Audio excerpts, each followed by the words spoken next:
What up, Hunter? What up? Welcome to the stream.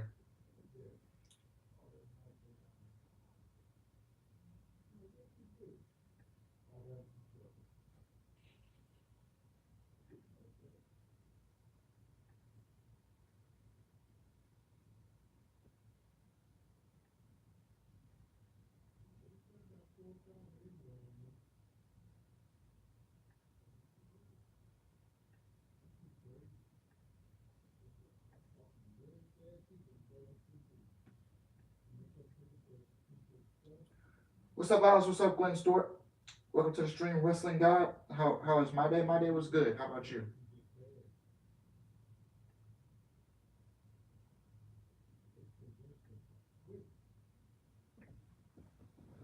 Um, that is good to hear.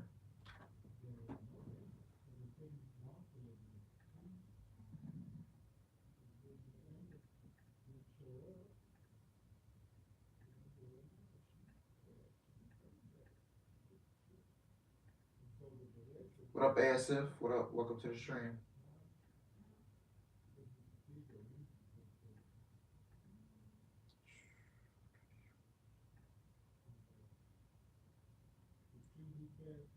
All right. Let's hope the show won't make me go to sleep. Yeah.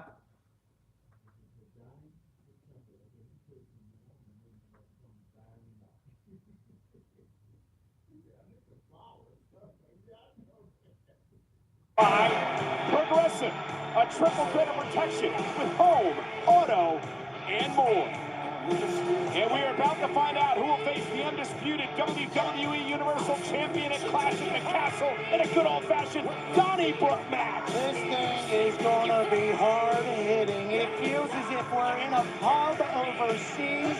The Blues are normally there for a good Any time. predictions But on these two who he lads says who know opponent? each I other got Gargano. inside Yes. and out I got John trying to Gargano. destroy How's this themselves going to for be an Goldberg's opportunity guys? at the biggest No. thing in the WWE. No disqualifications, no countouts. You only win via pinfall or submission. And here comes the Scottish Warrior.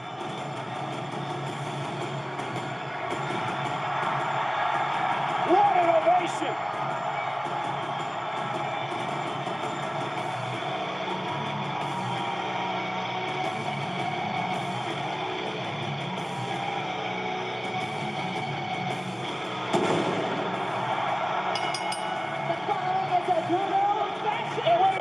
Oh, okay. Sheamus coming out.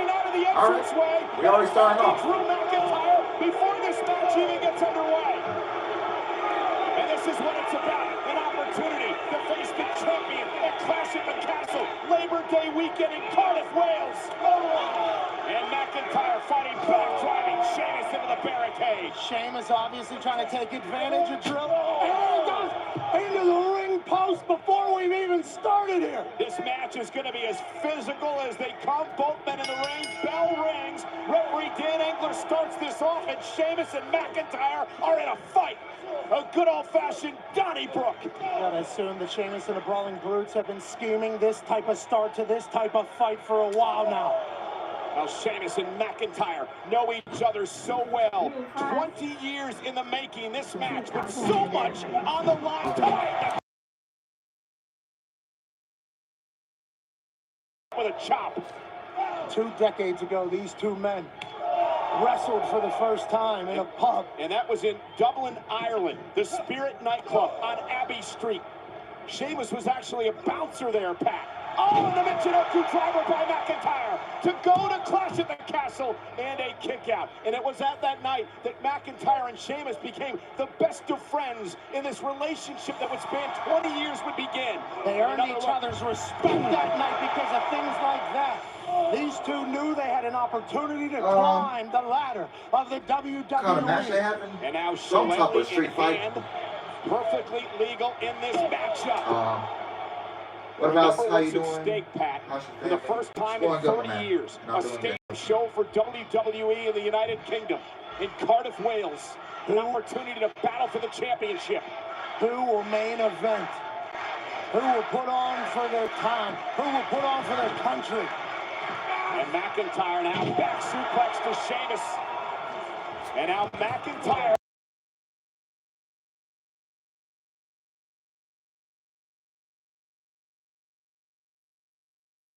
Is taking control, and now the fight will spill out here in front of us.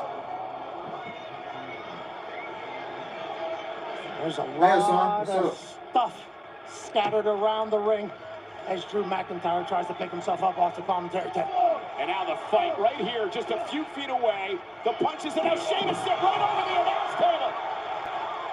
Drew had that look in his eyes.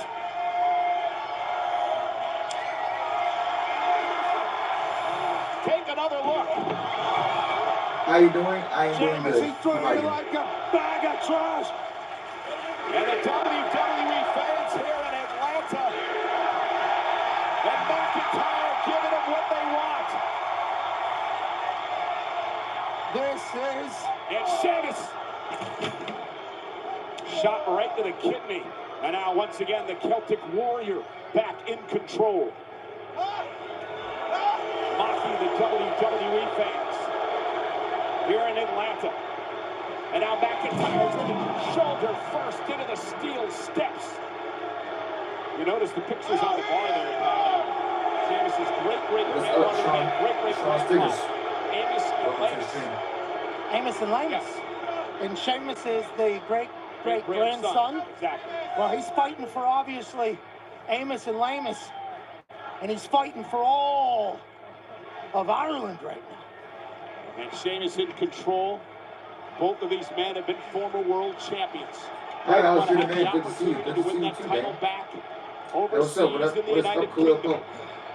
Imagine their family, their friends, their lads, their pub mates.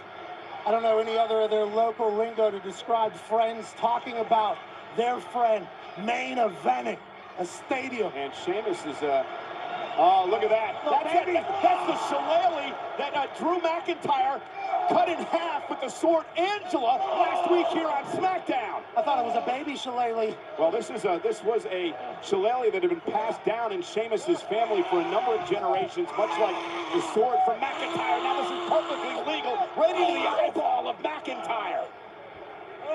Showing you the viciousness of the Celtic Warrior Sheamus.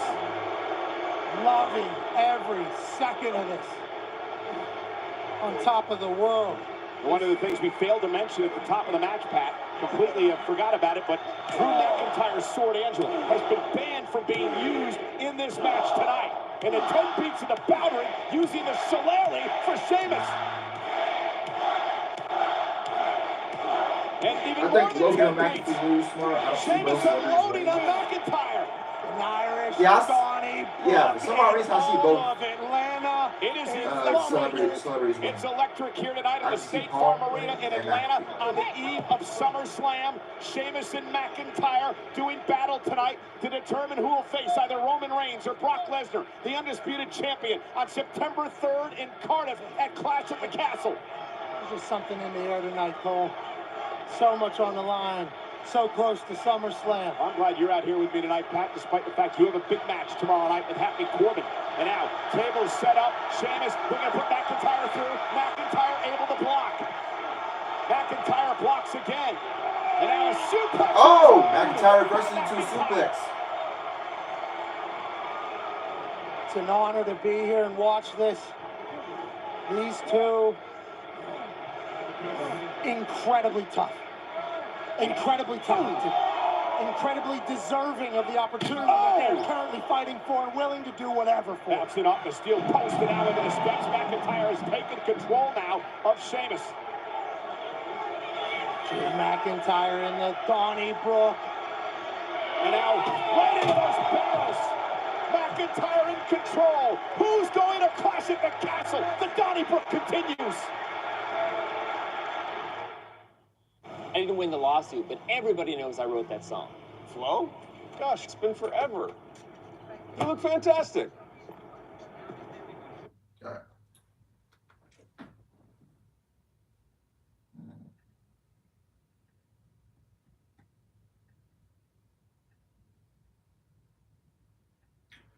All right, so while SmackDown's in commercial, I guess we're going to go over SummerSlam predictions at the same time. So while SmackDown's on commercial, we'll do SummerSlam predictions. So yeah. So let me pull up the match card. I think there's 8 matches on the card, if I'm not mistaken. So yeah. I wanted Bianca to squash Becky at first, but now I don't. They should have a legitimate match. Bianca wins. I also agree with Ariel Helwani that Liv should beat Ronda clean. It's pro wrestling. It's scripted. Figure it out. Is Triple H running the show? Yes. Yes. He was in Nashville today for the WWE tryouts with Paul Heyman, so maybe he's having someone else on his team take over tonight, so, or running things from Nashville. I don't know, but he is head of creative, so yeah. So we might see some tweaks on SmackDown here tonight. I like how it started off with a match instead of a segment, because it's like, how I say it, the same old. Yeah, I mean, you're gonna get the good stuff. You're just going to have to be patient. You're gonna get it. Yes, it is 8 matches on the card. They did pull Seth Rollins and Matt Riddle from the card. I'm hearing Triple H wants to make a big creative splash for SummerSlam tomorrow night. So I wonder who could that be? You know, could it be another situation where Seth Rollins has a mystery opponent and Triple H picks an opponent of his choosing? And maybe we see Johnny Gargano show up tomorrow night at SummerSlam. So yeah.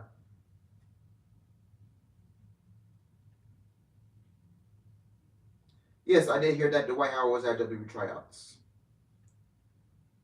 So yeah. So first match I'm gonna start with is Logan Paul versus The Miz. I'm gonna go with Logan Paul to win this match. So yeah, I didn't really care about the match going into SummerSlam, but still don't care for it. But I like what they did on Monday night with the start of Monday Night Raw and how they opened up the show just by those two guys brawling. I liked how they started that off. But that segment with him, Miz, and Maurice, that was easily one of the worst things on the show that night. I didn't like that, so I'm gonna go with Logan Paul to take the dub. And yeah, Liv Morgan versus Ronda Rousey for the SmackDown Women's Championship. Oh, we're back from commercial. Okay.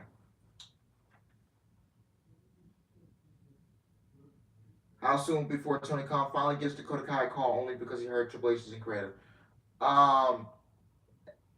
ASAP. Triple H actually needs to be calling Dakota Kai to get her back in WWE. Put her on the main roster. Put her on Monday Night Raw. If I'm Triple H, you need to be calling that girl before Tony Khan swoops her up and doesn't know what to do with her. And I already pitched how Tony Khan could put Dakota Kai, but more than likely that idea would not happen. So yeah.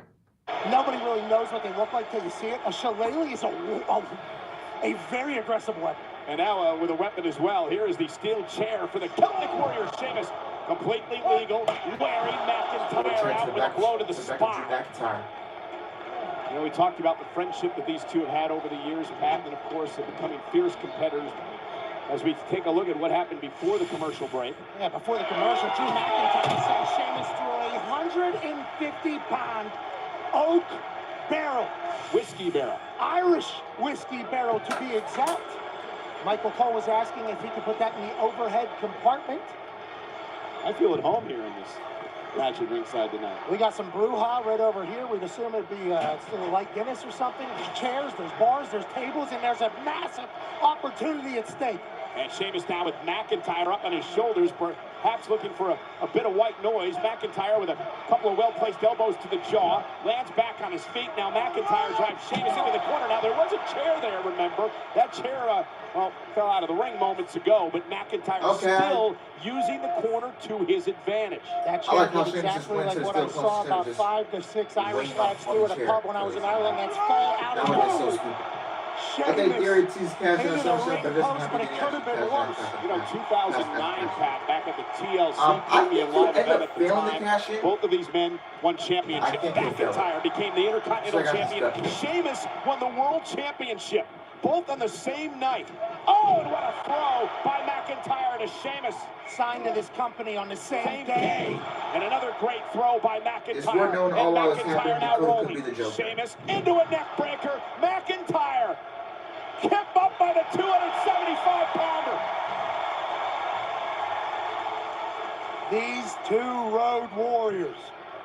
No, wrestling fans just think the Instagram Fighting thing the just turns biggest something. fight of their lives. Give it time, at least Now 2-3 months before McIntyre into doing the that. timekeeper's area, and now it's a Drew's turn. This time to bring in a couple of chairs. Actually, a trio. That dude was just palming 3 chairs. Drew McIntyre will be throwing This on guy the is next clash massive. castle. Now Yes, 4 that's and the 5. way that should go.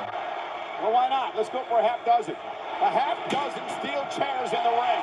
6 one way, half dozen the other. That's a lot of steel. You And think now the person? Sheamus is, Oh, oh my goodness! Sheamus with a chair shot to the face Blasting of that off the face of McIntyre. Drew It's a McIntyre. shot put of a You steel think the person chair. who faced up once will be Just listen to this. will be announced tonight? No. They'll announce it tomorrow. It's crazy to believe Liv Morgan has done more in 1 year on a terrible career than Ruby Soho has done in AEW. How you doing? Keep it moving. That's a Sheamus factual says statement. the chair. That is a factual statement. Can he end this thing? Can he? Well, if Sheamus knocks off McIntyre, he's heading to Clash at the Castle for an opportunity. And like for the I'm already reading championship. reports that And now, more AEW wrestlers McIntyre are frustrated with on lack his of season shoulders time. and steel Stack of chairs in chairs. the ring, looking for some white noise. McIntyre. Oh, future suck on the chairs. Shock, DDT. Sheamus face first. One, Covered by McIntyre two. for the win. And Sheamus kiss out. Sheamus at 2, and this brawl continues. White noise, bad intentions. No. Flag count. Yeah, AEW has Drew botched landed on Ruby a Soho few chairs as creatively. well, but it wasn't his head. What a turning point potentially here for Drew McIntyre as flags drape around the ring. Yeah, indeed, the flags of Scotland and Ireland and the royal banner of the It Royal seems Arms like, of Scotland. You know, they put her in Going to the that. ringside area here for this. She won that battle with her last year. All Donnybrook out. match. This is Then they bigger put than her in just that these match 2 men 2 weeks standing later in the against ring Britt right Baker now. It's an when Britt opportunity. Baker was the Roman Reigns AEW or champion. Brock Lesnar. They had her lose This the is match, and history. then after she lost that match, it just seems like they had nothing for nowhere. Oh! Rich Holland of the Brawling Brutes, and you had to wonder when he was going to show up. And he just cracked a shillelagh across the spine of McIntyre. Just like one of back-breaking Sheamus with a baseball. What? And just like that, Sheamus maybe two. going to cut it back. Oh, McIntyre kissed out. I thought they was gonna swerve us and give Sheamus the win. Wow. Sneaking up Should've out went of over. nowhere, Yeah. breaking a shillelagh over the back of Drew McIntyre. And then that, remember, no Yeah, disqualifications. you kind of put yourself into a corner when you booked that championship match with Britt Baker last year. McIntyre outside the ring. Holland still continues. Like, Wait a honestly, minute. Holland bounced off the If post. you were gonna throw her in a high caliber match like that against Britt Baker, then And honestly, Rich Holland. oh man, Rich Holland going through that table. Keep it up. Who's going to Clash at the Castle?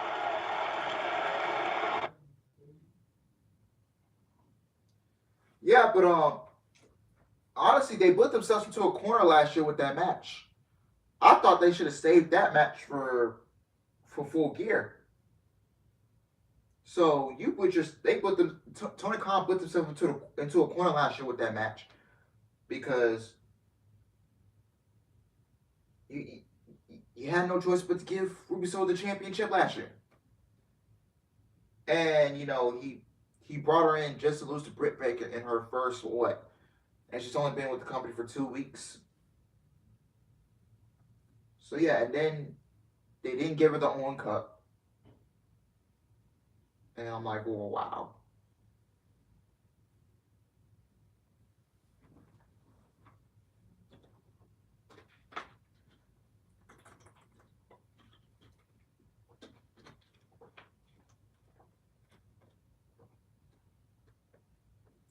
Tony Khan had Ruby Soho lose Grand Slam, TBS Finals Tournament against Jade Cargill.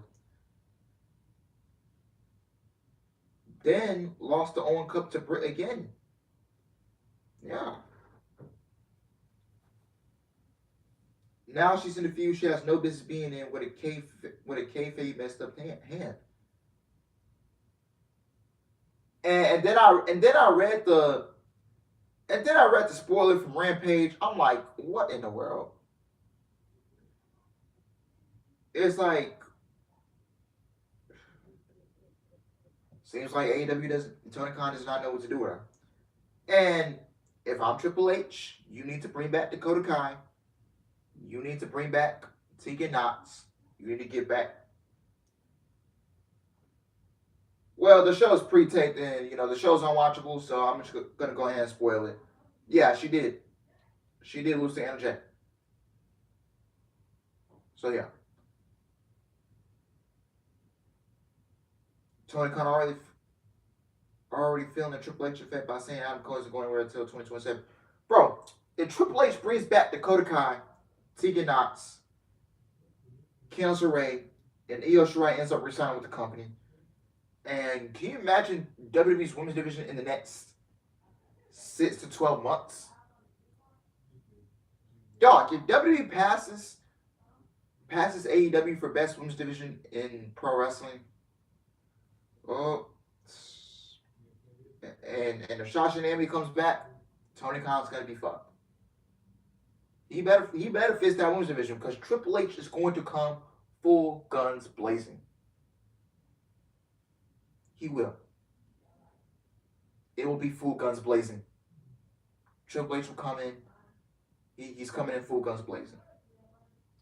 Hey, I hope Drew beats Roman. Yes.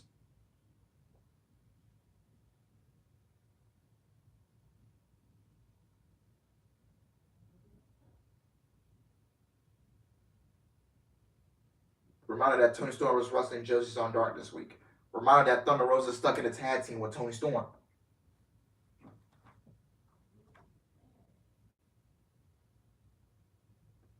Back from commercial. Will face the winner of that match at Clash at the Castle on September 3rd. What a battle between Sheamus and McIntyre. Good old-fashioned Donnybrook match. No disqualifications, no countouts. Must win via pinfall or submission. Weapons have already been used. These two have already beaten. And that's like the kids when like always it looks like we're nowhere near ending. Well, yeah, they put jacked up crowd here tonight in Atlanta on the eve of SummerSlam. That is incredible. And you know that Ruby Soho is not going to go over this feud against 270 pounds. 75. Yeah. Sorry. Oh, went for Claymore. Sheamus moved out of harm's way. And now Sheamus with an Alabama slam. Cover now by Sheamus. Hook of the leg to advance. Drew kicks it too. Well, Ridge, before the commercial break, inserted himself in this no disqualification matchup. Watch this. Shillelagh broken across the spine of McIntyre. Looks like he used the polar bear Peter alongside. Drew McIntyre ended up throwing his ass through a table. And now Sheamus trying to figure out, what do I need to do to put McIntyre away? And McIntyre's thinking, how the hell do I headline the first stadium show in over 3 decades back in the UK? Sheamus outside the ring. I have to wonder what he is going through his mind now. McIntyre is in deep trouble. You saw the look of just a look of exasperation on the face of McIntyre moments ago. What's Sheamus thinking? And Sheamus, and now it's Sheamus driven into the bar. With the pictures of his great-great-grandfather and his great-great-grandmother. Oh. Guarantee it's not the first time Sheamus has fallen down in front of a bar, but nonetheless, McIntyre driving Sheamus into the bar here and now taking over. And Sheamus again into the bar. And breaking, he literally went through the door of the bar there. And now look at this! From out of nowhere, Oh. Butch, that rabid Butch! He done come Came down from jumping one of off those barrels. the old barrels here. The psychopath took to the sky. Yeah, And this now, match is Sheamus with 1 a plus. oh, across the back of McIntyre. Here across the back of McIntyre. This Butch Sheamus and Drew popped match up has on been top really of good. the You can tell other Triple H barrels. booking the argument in 20 Flying plus through the minutes. sky through Drew McIntyre's chest. Wow. And now Yeah, you can Sheamus with already the upper see it. hand. This And an match has already opportunity to been win 20 this plus match. minutes. Again, Butch getting involved, completely legal. No If this was underneath, disqualifications here in man, this looking match to show tonight. this match would have went. We should have known that side of This match would not go past 10. somewhere. And now 10 Sheamus with McIntyre, 275 15. pounds on his shoulders as Well, you're Sheamus getting is 20 plus climbing now minutes. up to the I like second rope. Think about the power and strength this Yeah, late you into know, I the did. match. Oh, white noise from the top rope. Sheamus comes McIntyre. 1, 2. Oh, McIntyre kicks out. I have no idea how. Neither does Sheamus. This is how Butch got involved off the top of the barrel, and that right there is the turning point of this matchup, Pat. With a skull to the back. Now Sheamus corralling Butch. Atlanta giving accurate assessment of what's happening in front of their faces right now. And look at the size of that. Shillelagh. They were saying this is awesome before this big-ass shillelagh just popped up. It's got to be 6 feet long. That thing is awesome. And now Sheamus McIntyre ducks underneath. Oh, McIntyre with a headbutt. And Sheamus is wielding the Oh, big-ass no, shillelagh. Butch pays, and Sheamus does as well. Yo, And now did you hear? McIntyre. This New Japan Pro Wrestling officially showed the brand new IWGP Women's. Went for the club. Oh, Claymore with a pink gun. Butch. And now Sheamus Bro, with get the this. probe. Sheamus with the Oh, probe. 1, 2. McIntyre kicks out. How the hell did he kick out? Look at the look on Wow, Sheamus' I face. thought that was it right there, man. He had an opportunity at the title. He did. They officially showed the brand new McIntyre kicked IWGP out Women's of the Championship, so that probe. means starting is now a part of New Japan Pro Wrestling. That we might see starting Butch at the next takes Forbidden Door show match. Yes, Actual. I did see that. Butch took the probe So- for Sheamus. Ran into the Yeah, man. Claymore. Sheamus with a probe. Very Somehow good. McIntyre was able to kick out. The fans here in Atlanta tonight loving every second This is of this SummerSlam brawl. quad match. Let's take you so long. This is Triple H booking the show, man. This match, it is 7:26. We would have already been in the next 7 already. For these brothers, former friends turned bitter enemies. Take it in, lads. So much at stake to become #1 contender for the undisputed WWE Universal Championship. And Sheamus is poised to deliver yet another bro kick. The first one knocked McIntyre loopy. And now went for the bro kick. Oh, McIntyre caught him. And Sheamus is pregnant. Oh, a power block through the table. McIntyre said last week, it's a damn shame it had to come to this. But these two fierce warriors, these two competitors who have traveled the world together. And you can see the look in McIntyre's face. He knows what has to be done. Off the power bomb through the table. McIntyre now contemplating what to do. An opportunity of a lifetime. These men have gone through all stages of life together. It's only fitting that the biggest stage for both of them is happening right now. Sheamus with everything he has left, grabbing Now, onto the so even though you shillelagh think Rampage for isn't one watchable, last I gasp expect you to still watch attempt. it. McIntyre, though. Yes. The expression changes. Oh, a Claymore kick. To Sheamus on his knees. And just like that, Drew McIntyre is heading to Clash at the Drew Castle. McIntyre versus Roman Reigns at Clash at the Castle. Universal Championship. Thank you, Brent. I appreciate it. You saw what an emotional toll this match took on McIntyre. That he and Sheamus have been through over the years to come down to this in an opportunity for McIntyre to now headline the first stadium show in the United Kingdom for WWE in over 30 years to face either Roman Reigns or Brock Lesnar for the undisputed WWE Universal Championship. These two just put on.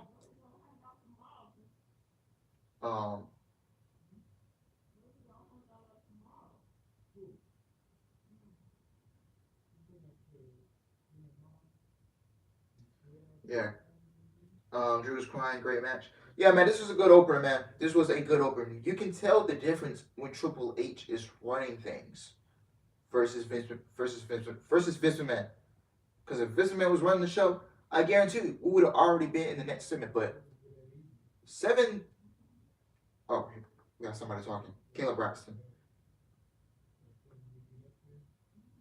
Headed home to face whoever is victorious tomorrow night at SummerSlam in that undisputed WWE Universal Championship match. This has got to be feeling pretty good. First of all, Hot Lancer, you've been rocking all match. Sheamus, it didn't have to be this way, but I knew what I had to do because somebody has to take that title off the part-time champions. Oh! And Austin Theory coming in. Atlanta's own Theory attacking McIntyre.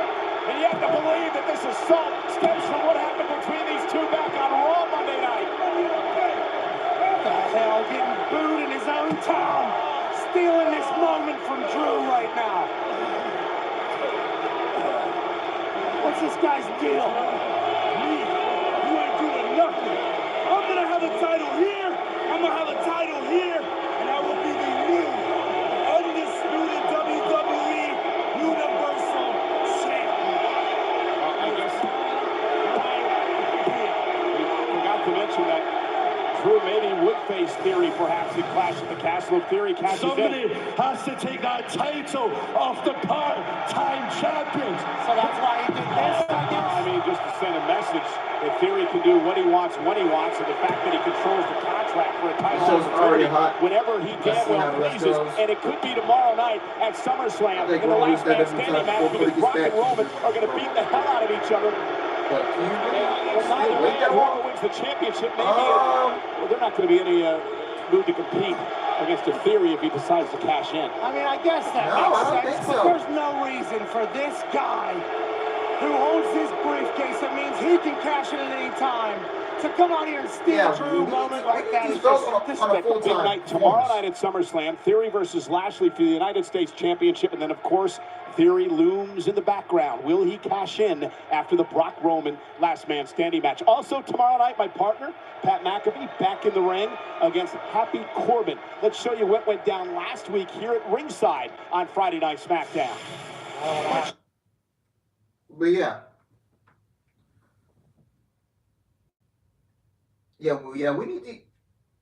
We need these belts on a full-time performer. Some tells me Theory is cashing in. Yeah, me too.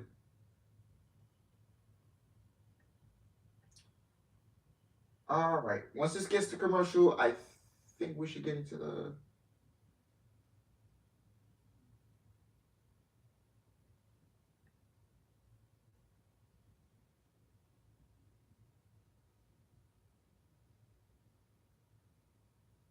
Yeah, no way that match will go long under Vince, man.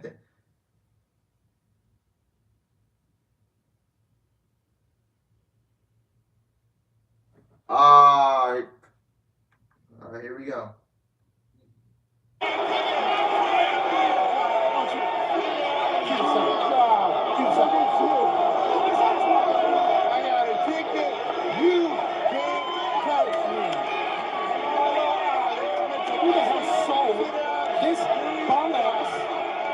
They're making way too much. Plus, Theory is appearing on both shows. Yeah. Sit down and do your job. Let's go. Yeah.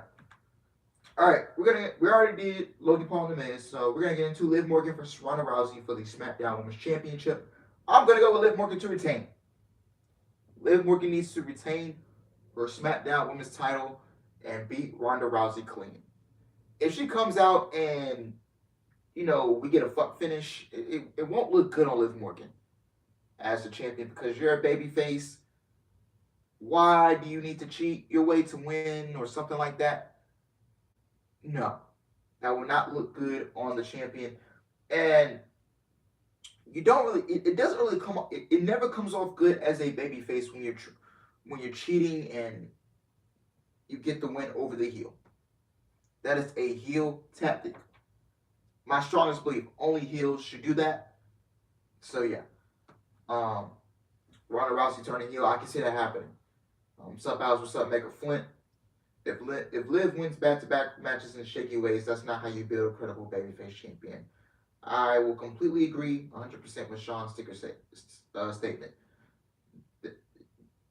That's not the way to go about building Liv Morgan as a credible babyface champion. You have this woman go out and you have her beat Ronda Rousey clean. 1, 2, 3, right down the middle.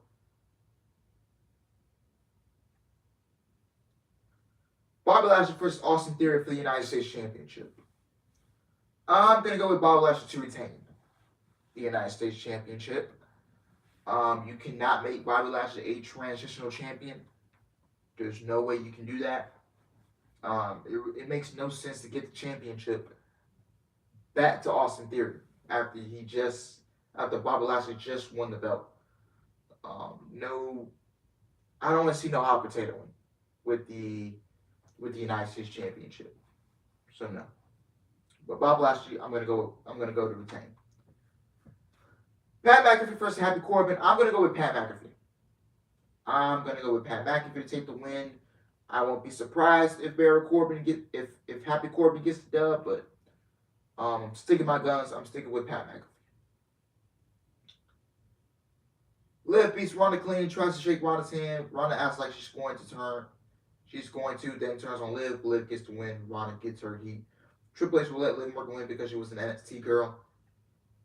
Liv Morgan wasn't even in NXT for that long. So, yeah. The Mysterios versus Judgment Day, Damian Priest and Finn Balor in a no disqualification tag team match. I am going with the Judgment Day to win. And this could potentially set up Edge to come back and finish this story with the Judgment Day. So, yeah. I'm going to go with the Judgment Day to win this match. The Usos versus the Street Profits for the undisputed WWE Tag Team titles. Jeff Jarrett will serve as a special guest referee. I am going with the Street Profits to take the tag team titles off of the Usos, and that will start the downfall of the Bloodline because once the Usos drop those titles, that's when you see Roman drop the title. So Usos will be the first to drop their titles before Roman Reigns drops both of his championships. So yeah, but I'm gonna go with the Street Profits to take those tag team titles. I don't see them breaking up. But with Triple H in charge, the Street Profits are protected, and they will not be breaking up anytime soon. It doesn't look like. So I'm gonna go with the Street Profits to retain. But we're back from commercial break. For Raw this past Monday night, the huge six-man tag team main event between the Bloodline and Riddle and the Street Profits. Riddle went for the RKO. Roman Reigns, the undisputed champion in action, would deliver the spear, take out Riddle, and the Bloodline would win the match. Building momentum for SummerSlam tomorrow night at Nissan Stadium in Nashville, Tennessee. Riddle was hurt, and who would take advantage? None other than Seth freaking Rollins, who's had an issue with Riddle for weeks now. He would assault the already injured Riddle, dump him outside the ring, and then this. A stomp. That wasn't just it. The stomp outside, which I wish Seth Corbin wasn't the only thing. Devastating stomp onto the stairs to Riddle. And because of that, Riddle suffered a brachial plexus injury that resulted in a significant weakness Riddle's been medically disqualified from competing until full strength until he returns to the match with Rollins and Riddle at SummerSlam has been postponed. We're trying to work here. This guy sucks so bad. I'll show you what's going to happen. He's throwing popcorn. I should fight this man. I can't fight this man. He bought a ticket. That's what the rules are now. Who makes the rules? You suck, dude. Tomorrow night, we've got the undisputed last man standing match. Brock Lesnar and Roman Reigns. You got to incapacitate your opponent until they can't get to their feet by a count of 10. Who will win the championship tomorrow night? Also, Pat, Liv Morgan is incredibly proud to represent her women's championship against the baddest woman on the planet, and I wish both of them, all of them, would help me fight. guys, can we get security to do something about this?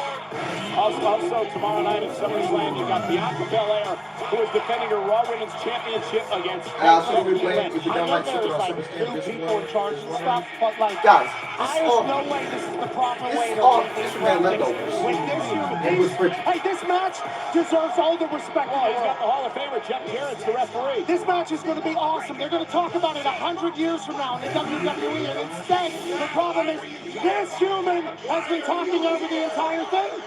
There has to be somebody that can cut this, move this, kick him out of here. Who let him buy a damn ticket? If there's one man that probably enjoys what Corbin's doing, it's Miz.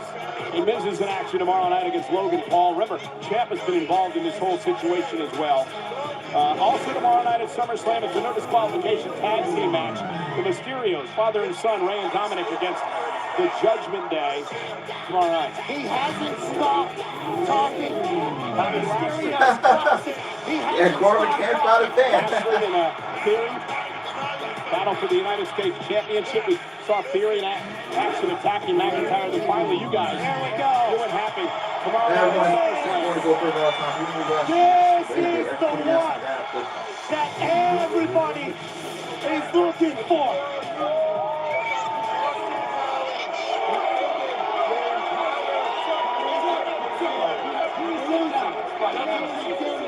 I'm okay. It's not happening with why don't you just come over and say Finally. Oh, now, come on now. What an idiot.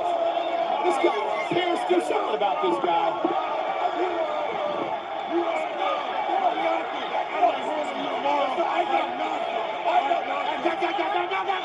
Oh, God, a low blow.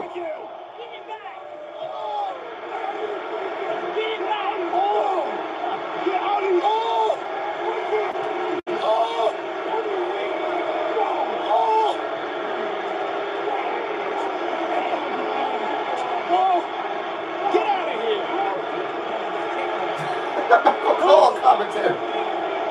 Oh, God.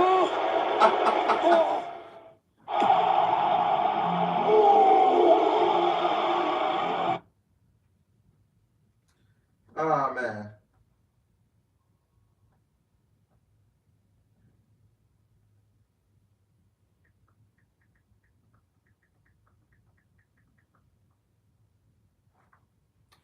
All right. Next match we're going to get into, well, we got Bianca Belair versus Becky Lynch for the Raw Women's Championship. I'm going to go with Bianca Belair to retain her SmackDown Women's Championship. There goes me botching. Oh, my God. Raw Women's Championship.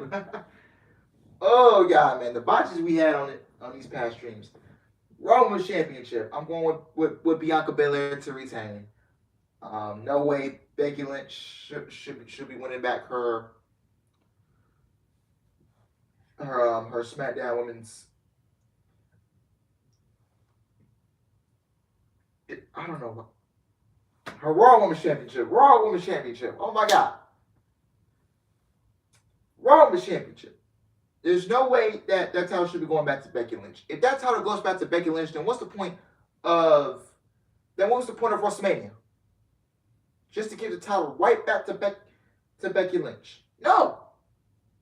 Bianca Belair should drop that Raw Women's Championship to Rhea Ripley at Clash of the Castle. Or whenever they put the match. Whenever the match happens. Because Bianca Belair and Rhea Ripley is bound to happen for the Raw Women's Championship, and I think the title's going back to Rhea Ripley.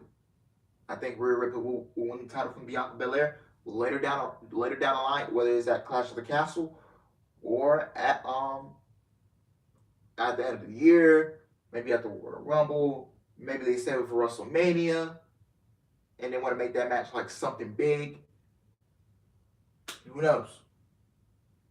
So yeah, and you know, with all the women Triple H could be bringing back to WWE, like Dakota Kai and Tegan Nox, Sasha Banks, Naomi, Candice LeRae, Io Shirai. I mean, man, the women's division is going to get better, man. Get these names back first, and let's start building from there. You know, put Dakota Kai on in that Raw. Her and Bianca Belair, Dakota Kai versus Rhea Ripley, Dakota Kai versus Alexa Bliss, Dakota Kai versus Carmella, Dakota Kai versus, you know, anybody put her in the ring with, because she's one of the best women's professional wrestlers out there in the women's industry. So yeah. So where does Alexa Bliss coming at? She already said their claim on Raw. Yeah, it looks like Alexa Bliss will be getting Bianca Belair next after Becky Lynch. So yeah. And if Rhea Ripley throws Bianca Belair, she's gonna have a much better run as the Raw Women's Champion than she did on her first run. Yeah, exactly. So if Rhea Ripley dethrones Bianca Belair, then Dakota Kai should dethrone Rhea Ripley. Oh, and bring War Games to the main roster.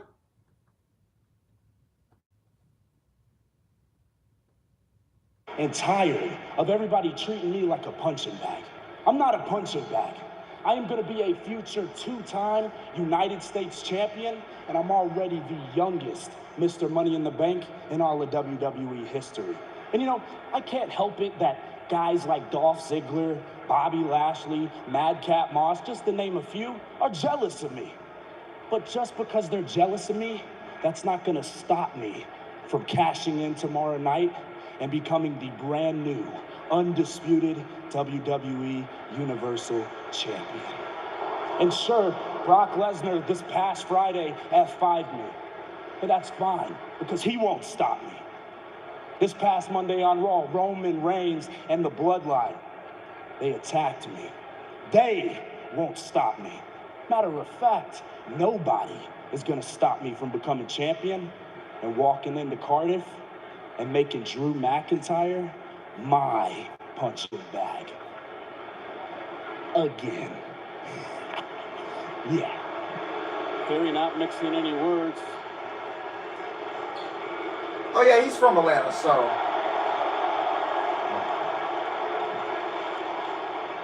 I see a future, man. A I future can only that you imagine couldn't what Heyman is possibly explaining to Theory, but we're back out here at ringside. My partner, Pat McAfee, who moments ago was assaulted, attacked Why from Seth Rollins behind losing with a Alex? low blow by Happy Corbin. I generally do not know, man.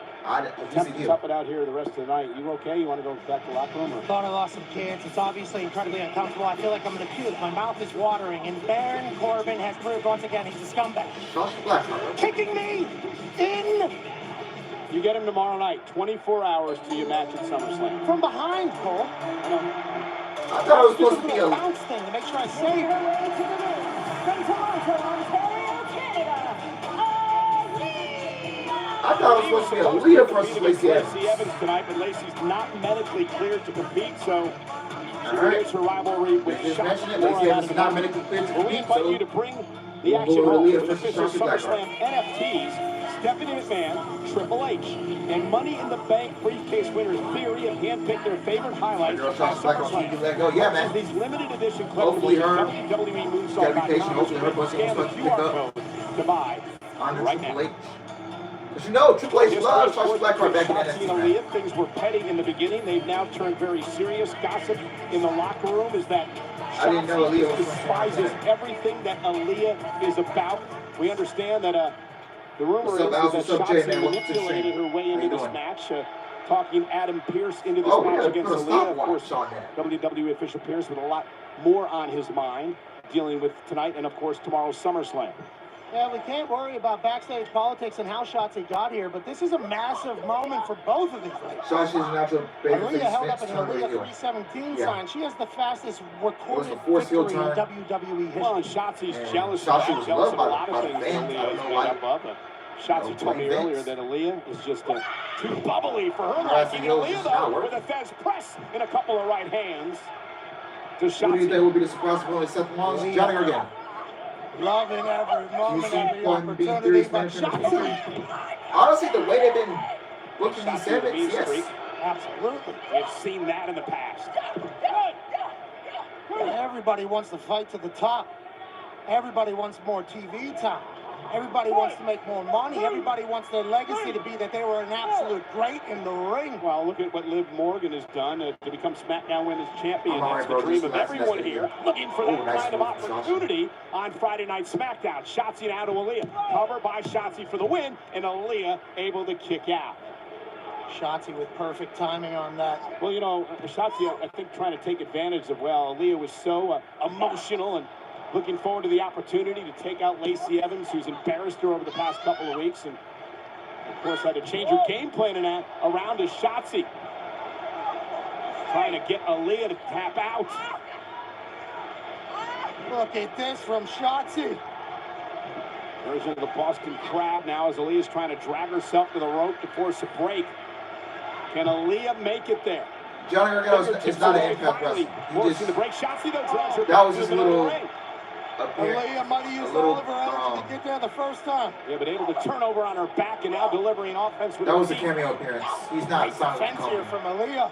Able to withstand the pain. Oh, and a right hand. And another one by Aaliyah. And Aaliyah firing up now against Shotzi. Delivering rights and lefts like the Seahawks are delivering bags of money to DK Metcalf. Oh, down goes Shotzi. Aaliyah for the win here tonight on Friday Night SmackDown and a kick out. At 2, Aaliyah believed she had Shotzi there. I think Atlanta believed she did too. A reversal there. I think Shotzi thought she was about to take Aaliyah out now. Oh, nice. Nice press off the apron. Nice there. Nice knee from Aaliyah. It's actually Meteora as she takes out Shotzi. And Aaliyah fired up here. Oh, Shotzi driving Aaliyah into the steel post. Shotzi taking a lot of punishment, still being able to reverse things quickly. You can feel the electricity here tonight. Do you think Fiend and Edge returns tomorrow? I can see Edge returning tomorrow. I don't know about things a little bit ago whenever I got kicked right in the... Feeling better? I mean, I'm still... Oh, nice! Aaliyah feels right there. Cover now by Shotzi. Shotzi 1, 2, of the leg. 3. And Shotzi with a never wake up takes out Aaliyah. Aaliyah actually getting the rest of that Triple H's death. Yeah. Shotzi actually gets a singles victory on SmackDown. Shotzi worked her way into this matchup and it paid off with a win over Aaliyah tonight with the never wake up. Hey, that was devastating. Wow. Holy hell, properly named. Well, listen, Aaliyah actually got to wrestle. Oh my God. Situation from last week. And Shotzi actually won a match on TV? When was the last time this woman won a singles match on TV? That was the most offense Aaliyah has gotten a whole main roster run. Wow. Yeah, this probably is. Shotzi won a match on TV. Aaliyah got to wrestle. I'm like, holy shit. Well, she won because of Triple H booking. Holy crap. Shotzi actually won a match on TV.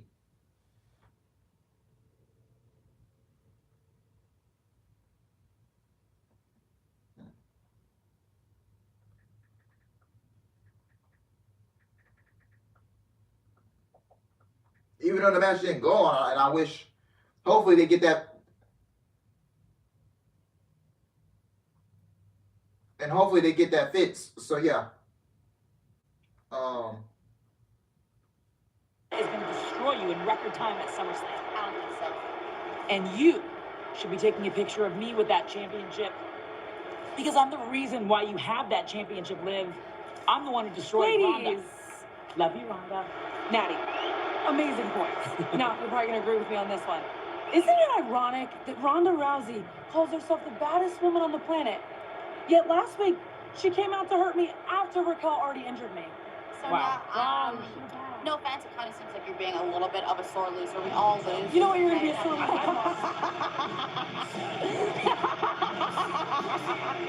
Yeah, she has some mic in her hand. Why on earth would anyone like Sonya Deville just did moments ago want to poke Ronda Rousey? She's been in a terrible women's title. It's Cameron's Money in the Bank contract at Money in the Bank. Shotzi got her win. She could have got out of here instead, I guess. Now, she has to be standing in the ring with the baddest woman on the planet. With a scowl on her face. Oh, hey, Ronda. Oh, and Shotzi went after Ronda, and she's going to pay for it. Not a smart move by Shotzi. Ronda Rousey. Bye, Shotzi. Notice a lot of chicks complaining that they should be in the title picture. You shut up, and your mom failed you. Liv, come out here and let's show these chicks while we're fighting for the title tomorrow, not them. Ronda is in a mood for a fight here tonight on Friday Night Smackdown. She's buried to die in Atlanta. This guy who's Olympic gold medalist, when you think he's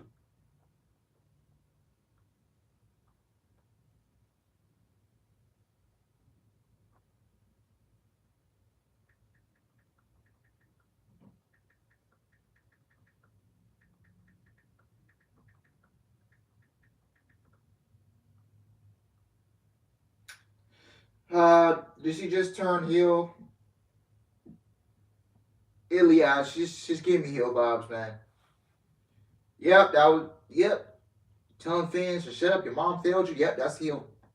That is heel. Yep.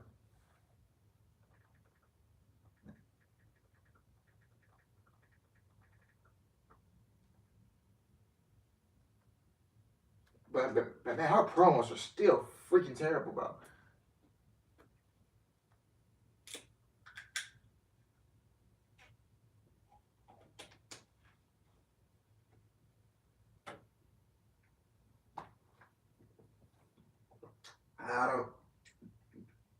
Devontae, we got the same thing in common, man. The same question. What was that?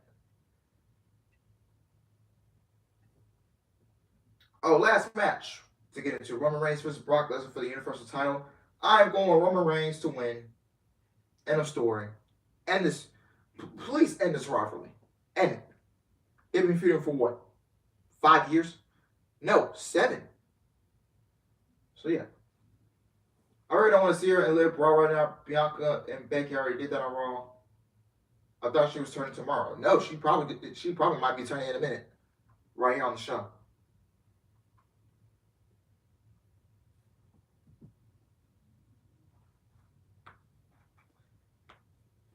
No! This needs to be their last match. Forever. This needs to be their last match here forever. Forever. This needs to be their last match forever. She kept it so real up for winner forever. She kept it so real up for winner forever. She kept it so real up for winner forever. For winner forever. For winner forever. She kept it so real. Man, it woof. Now that I just brought up that Young Dolph song in my head. God rest his soul, man. God rest Young Dolph's soul. And God rest JD Youngin's soul, man. Rest in peace to JD Youngin. That's how she's going to lose. I think she's all reeled up over nothing getting into this match. I think they're basically telling the story without actually telling it. The segments look different. R.I.P. Dolph. Yeah, man. Dolph was the kid. This guy was the kid of Memphis. Young Dolph was one of my favorite artists, man.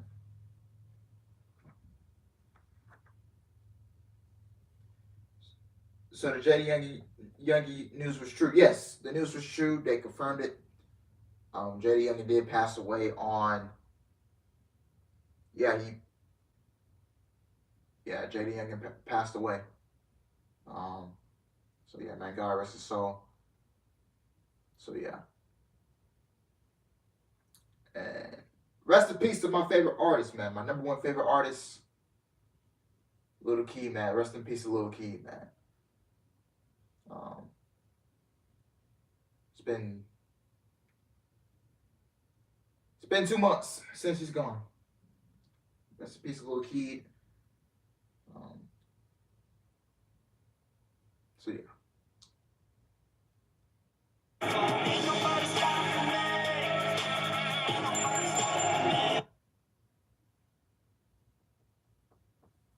'19 run us back and now turn Becky face.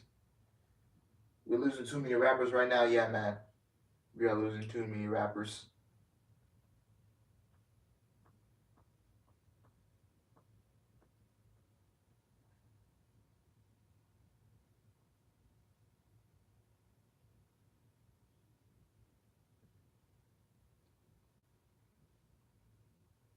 Last man standing match against the Beast Brock Lesnar.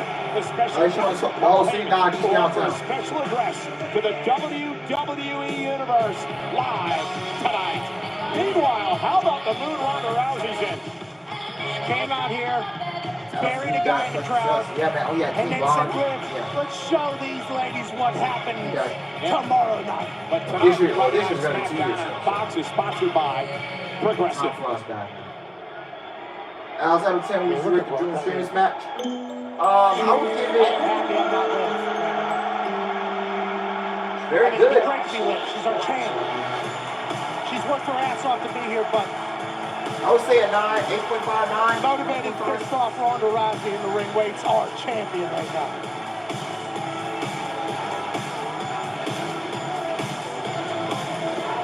Well, listen, here's the deal. Liv Morgan is actually going to team with Ronda Rousey tonight. More on that in a moment. Oh, so they're doing a tag team match. Okay. The following contest is a tag team match scheduled for one fall. Making her way to the ring from Elmwood Park, New Jersey, she is the SmackDown Women's Champion, Liv Morgan!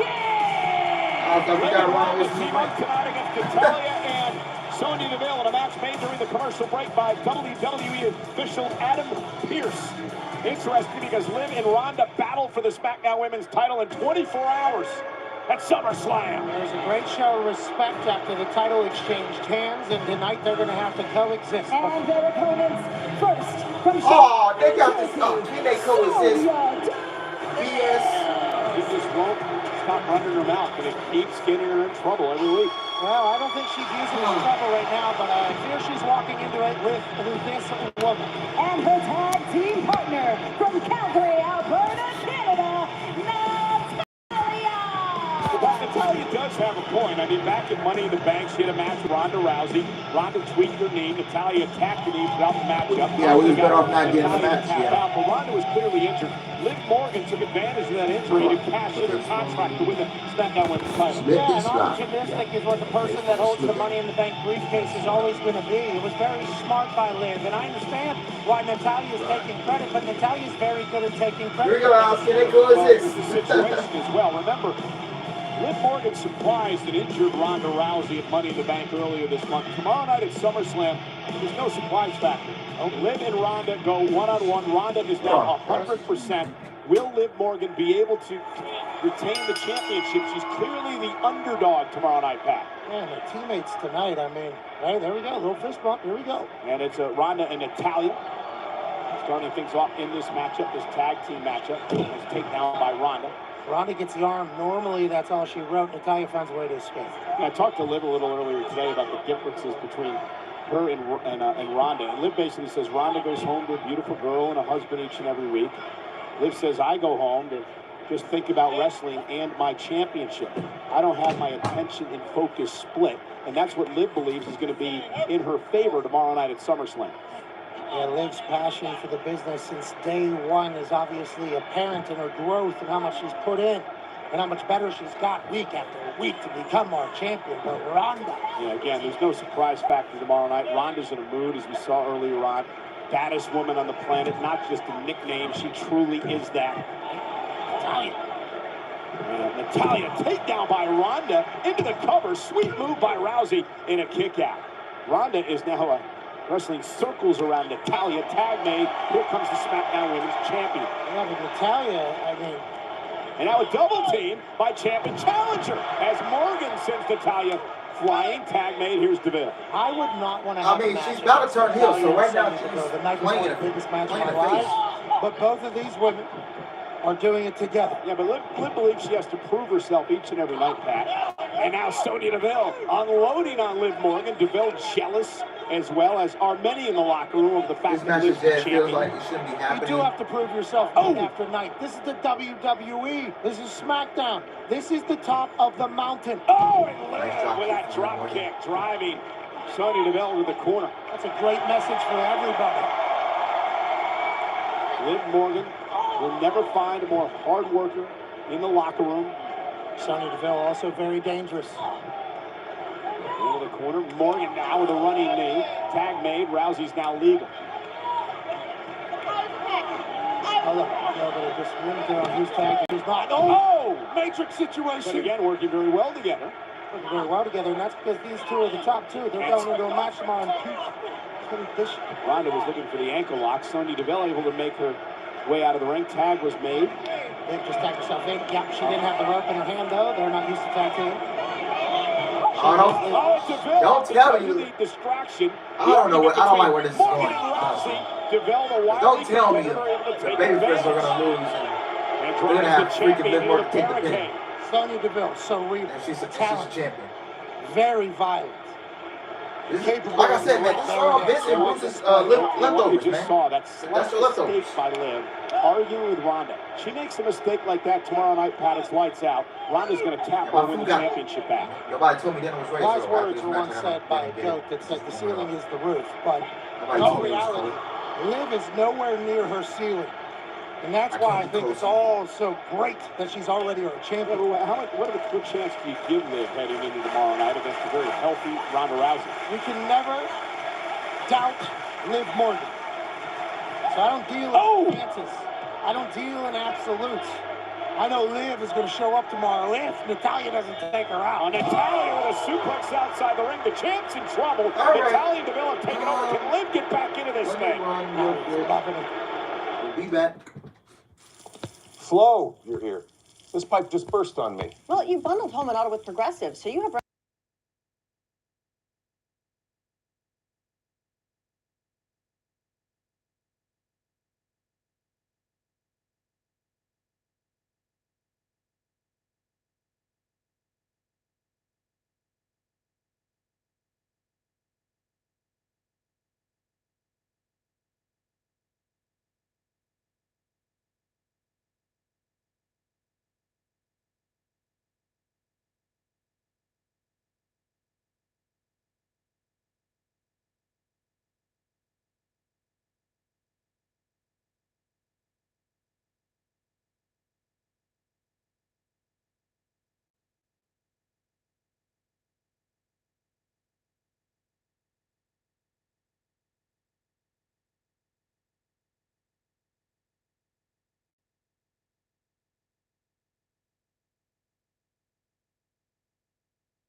And a kick out. Can you imagine Morgan getting pinned here tonight? The eve of SummerSlam will not do well for her psyche heading into tomorrow night. And there's the running knee by Sonya Deville.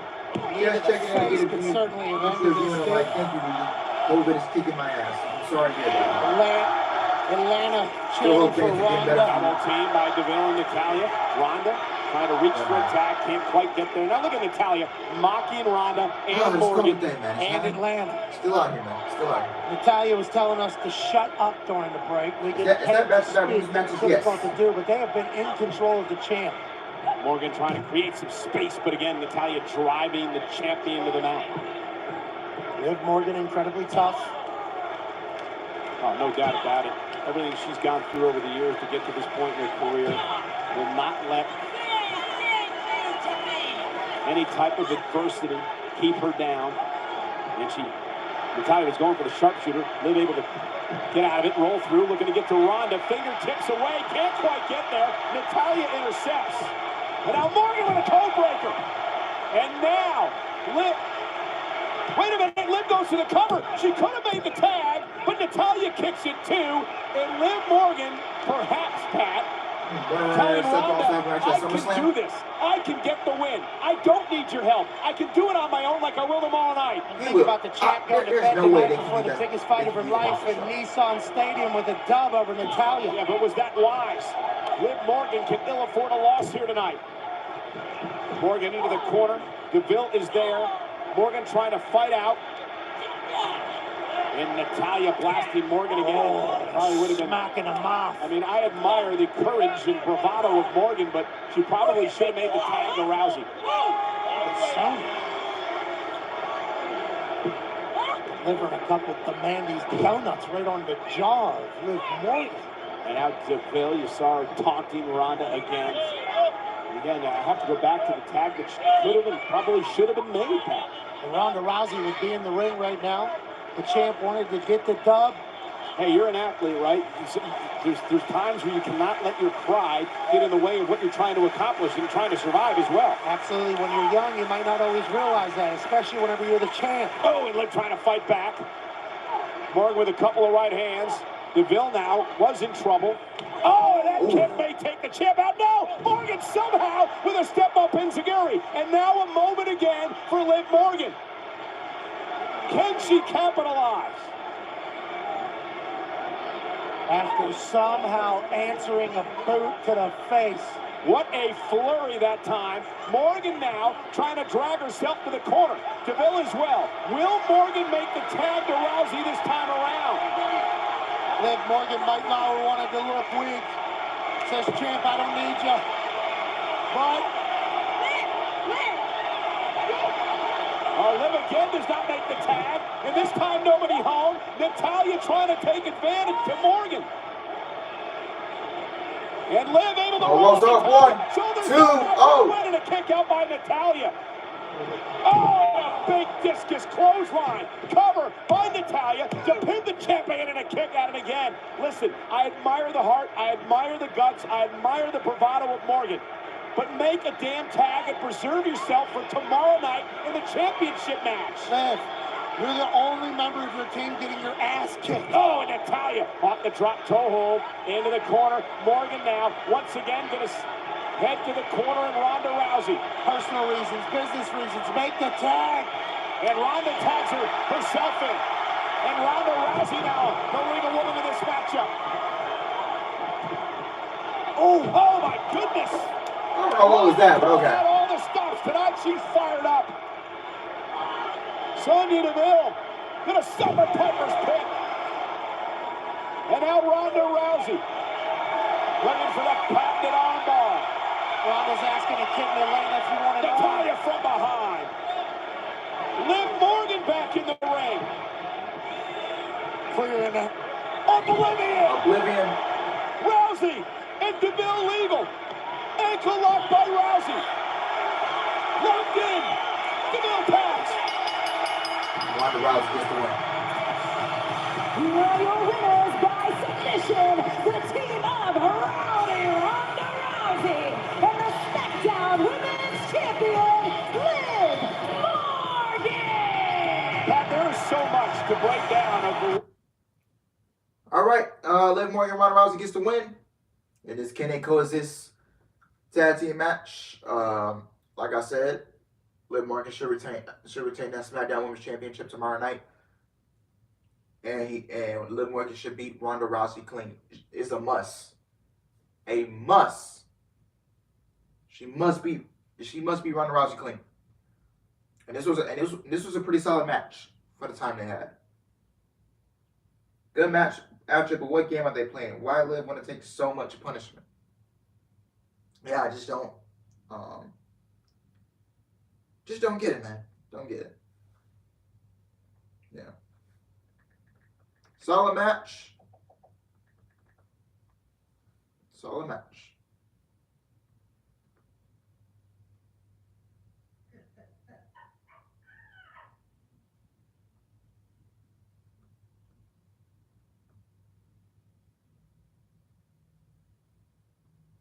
And here come the Street Profits. Hey, hey, hey.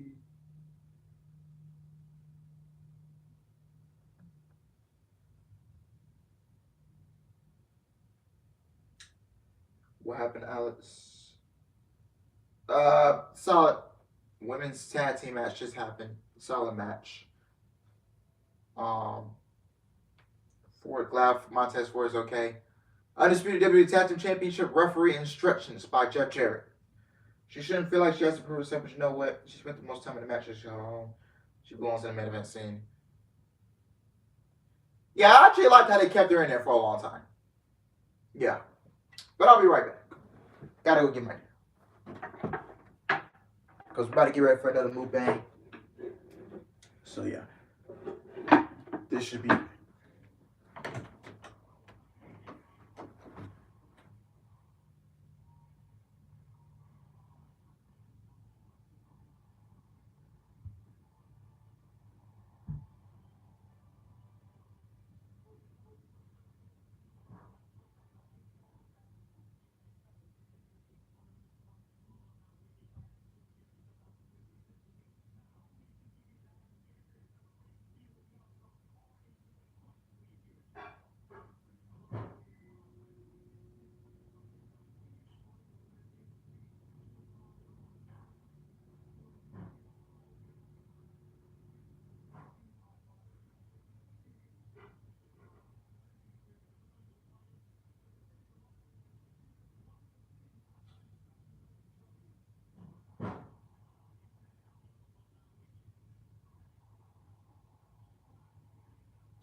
Alright. Woo! What's on the menu? I just hope her and Ronda kill it all the matches. Really? Yeah.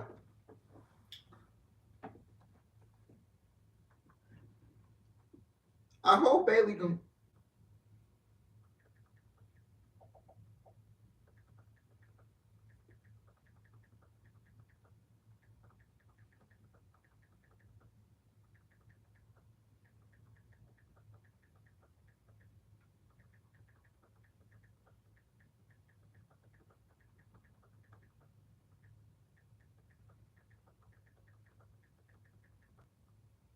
This matter has not been bad. It has not been bad.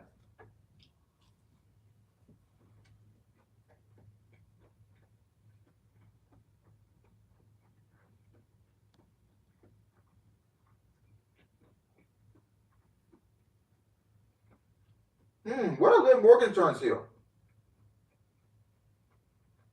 You ever thought of that? Oh, well, I can't talk with foot in my mouth. I'm sorry.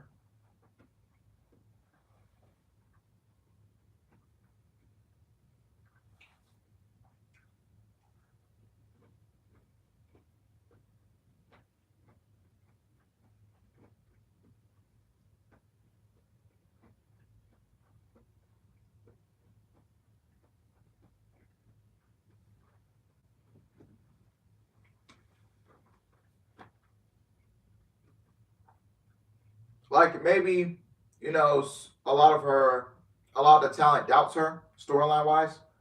Like they doubt that she can't hang, that she can't.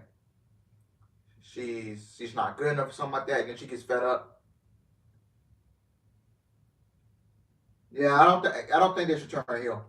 Yeah, she's too lovable as a babyface, so no, she shouldn't be going there. Not only is Icon running through their blood, literally and figuratively, but it doesn't matter the era, it doesn't matter the time. What the Usos have accomplished in this run as champions is forever legendary. Tomorrow night at SummerSlam, this is the match. Jeff Jarrett's your referee, but the numbers, Pat, are staggering for the Bloodline.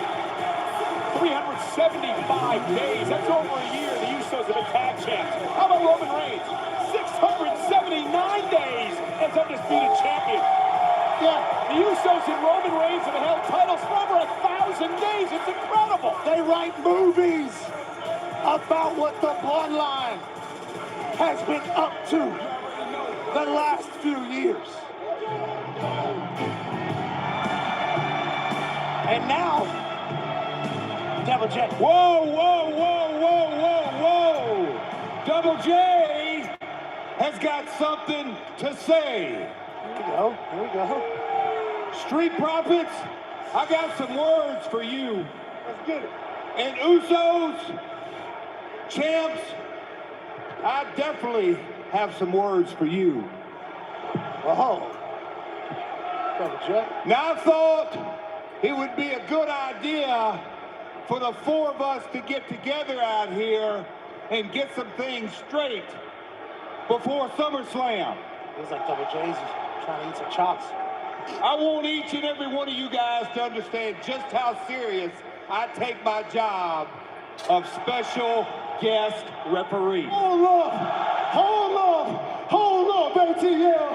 Hold up, J-E-F-F-J-A-R-R-E-double-T. Is it a DQ if I punch Montez Ford right in his mouth and his nose, have him leaking on his canvas like we did on Monday? Double J, is it a disqualification if I grab both of these championships and wrap it around Dawkins' head like them headbands he got on? Hold up. Hey, Double J, is it a disqualification if I hit Jimmy so hard he come back with his face paint on?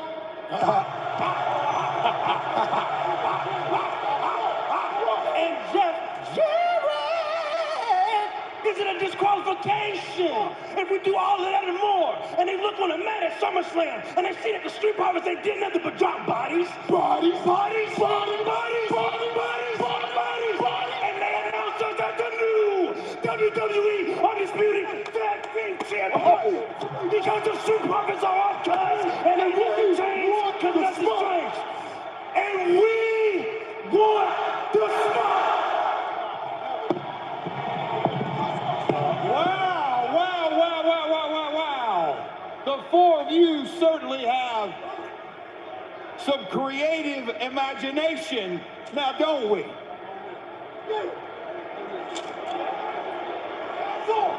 Now listen, I'm not here to contain you guys. As a matter of fact, I'm here to let you run wild because I only have one job tomorrow night, and that's when two shoulders are on the mat, I count 1, 2, 3.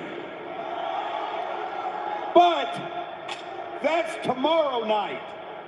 As far as tonight goes, it's very apparent that the four of you guys have some outstanding issues. So if one of you guys feel froggy, why don't one of you jump? Stirring the pot.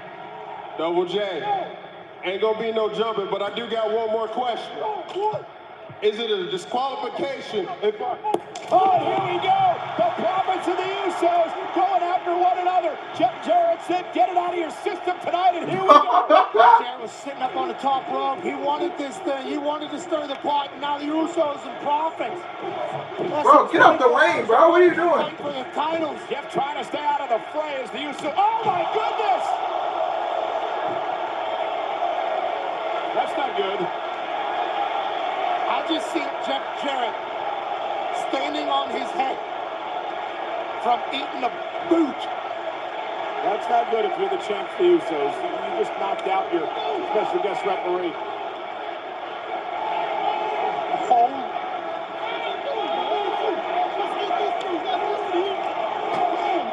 I'm sorry. Oh, just something. Are you okay? They're saying. I don't know if that's going to make up for the...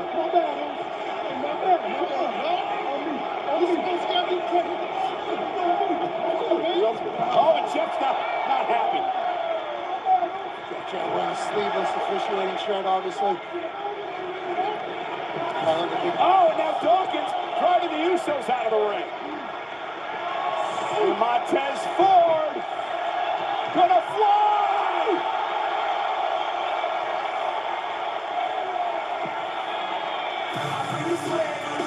This is exactly what Jeff Jarrett asked for. Yeah, but you think the fact that the Usos super kick the special guest referee is going to hurt their chances tomorrow night? I would assume that's certainly not a good omen going into tomorrow when it comes to favor with the ref.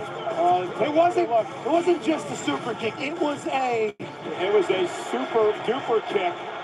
Jey Uso about knocking the block off the special ref.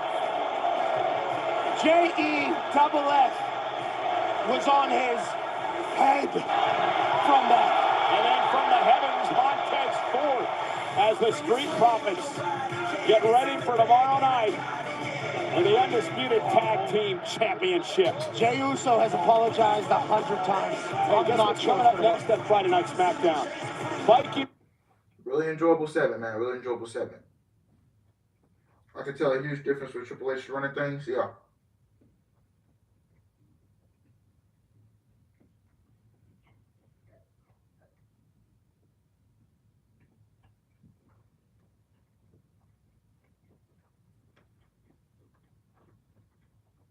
You know, if the Street Profits don't win tomorrow, what if Johnny Gargano and Tommaso Ciampa get back together and DIY takes down the Usos?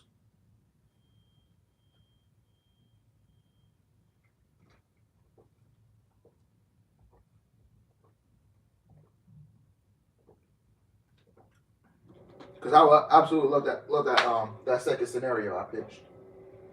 So yeah.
Triple H needs to reboot the Raiders again. They ruined them the second they started making the New Day just with them. Yeah.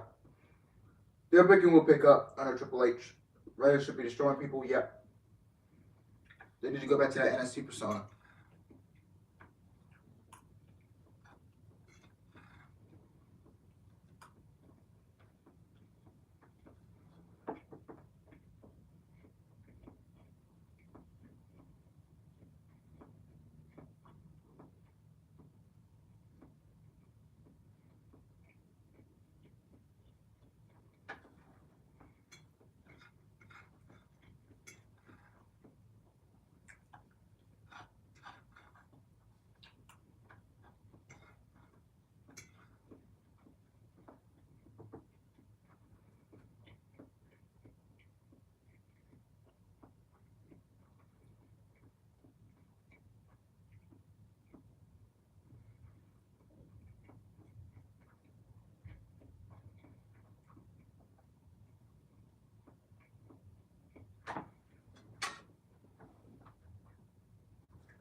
When they came back to the main roster, I heard the new Vicious Viking Raiders, instantly thought DOA.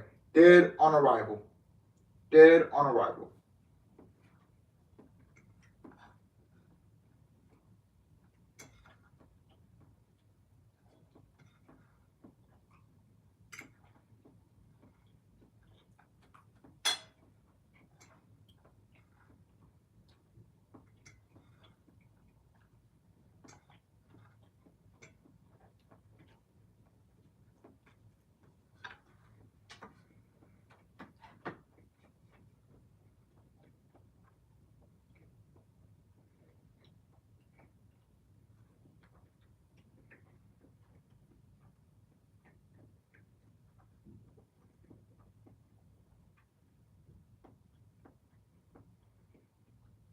Guys, do you think Logan Paul could be a singles champion?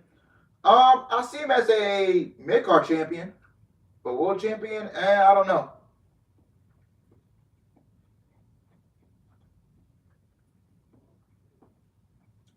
Guys, I just thought of something. Like, real talk. I just thought of something.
Sorry, it's just this piece. It's just this piece of fish that I got.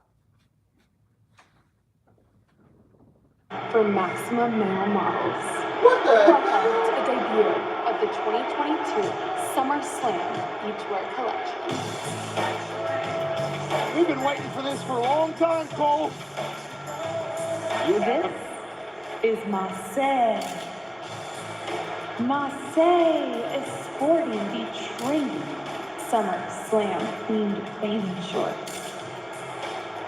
Perfectly accentuating the superbly symmetric. Bro, why y'all zooming in on this man, bro? Like, seriously. Good quads on Marseille. This is Mansoir. Mansoir is styling the ultra-modern SummerSlam cross-collar, perfectly displaying the awe-inspiring structure of the abdominal. What? We're still seeking clients who embody the essence, the creed of maximum male models. To titillate the juices of your guilty pleasures. Get out of the game, man. Out of the game. What? Max Dupree. Bro, that was just so sus. Oh my God. That was so sus, bro. Seriously, that was so sus. What they did, bro. That. Oh God. Bro. Come on, man. This is. Oh my God, man. He isn't going back to LA Knight. That was some gay.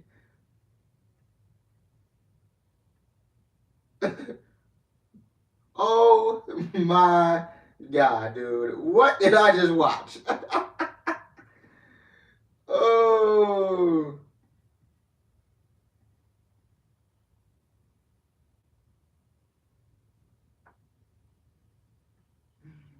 Ooh.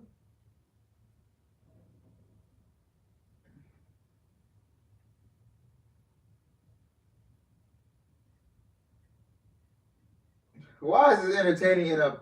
Hold on, I can't see his full comment. I gotta refresh it. Why is it... No, man, this is Vince leftovers. This is his leftovers. I like women. Same thing, man. It's vice versa, Matthew. I like women.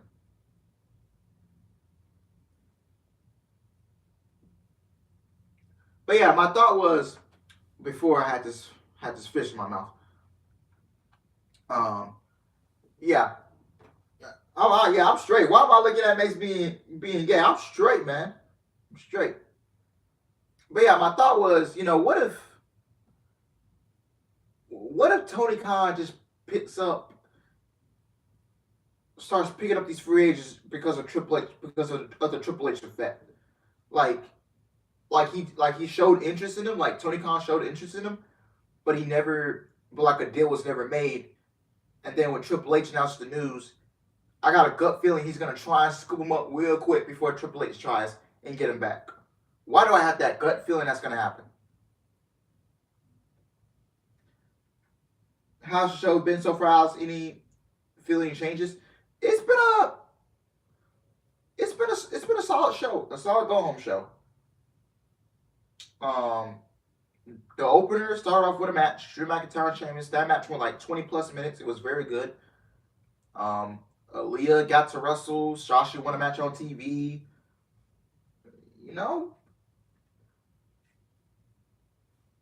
So you're seeing some changes. Their lives are miserable. They don't shower. They live in the woods. And I'm sure they shower. No, they're Vikings. They don't. I smelled them earlier. I would have guessed that there's never been running water on either of these two men. But that adds to their grit. Eric now in the ring off the tag as Kofi now tries to fight out of the corner. And you think these Vikings are bathed? You're wrong. Ivar makes the tag. Kofi trying to fight out of the corner now. Ivar, however, is the legal man. And Ivar just dumped Kingston over the top rope to the floor.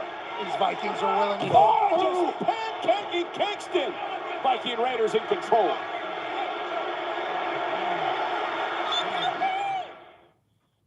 I said, yeah, you're saving hundreds with the home and auto bundle from Progressive, but there's no saving that casserole.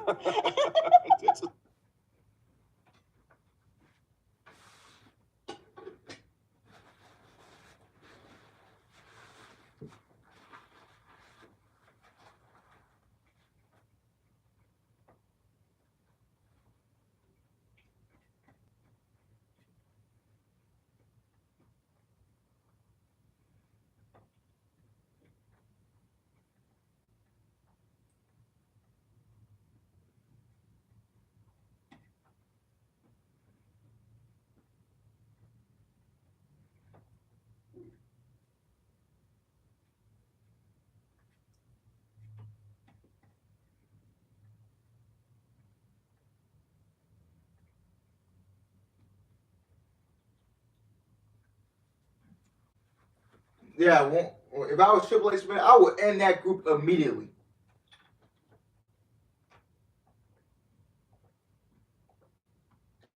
Yeah, the shows were already set. They were already approved, so he has to work around what was planned. So, yeah.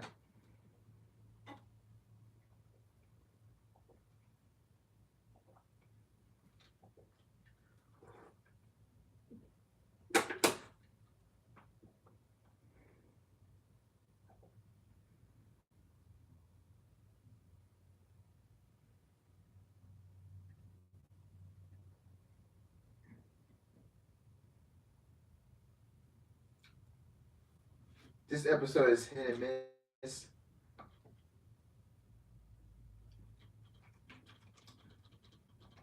The other matches got official for SummerSlam tomorrow? No, man. Everything that's confirmed is confirmed. Triple H trying to bring back Sasha and Naomi. I hope he does. I hope Triple H brings back Sasha and Naomi, man.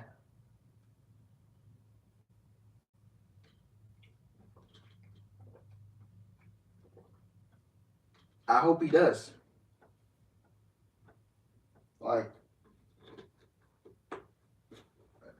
Yeah, Shinsuke versus Gunther should have been on the SummerSlam card. Yeah, I hope Sasha and Naomi comes back. honestly, because I want to see WWE get back to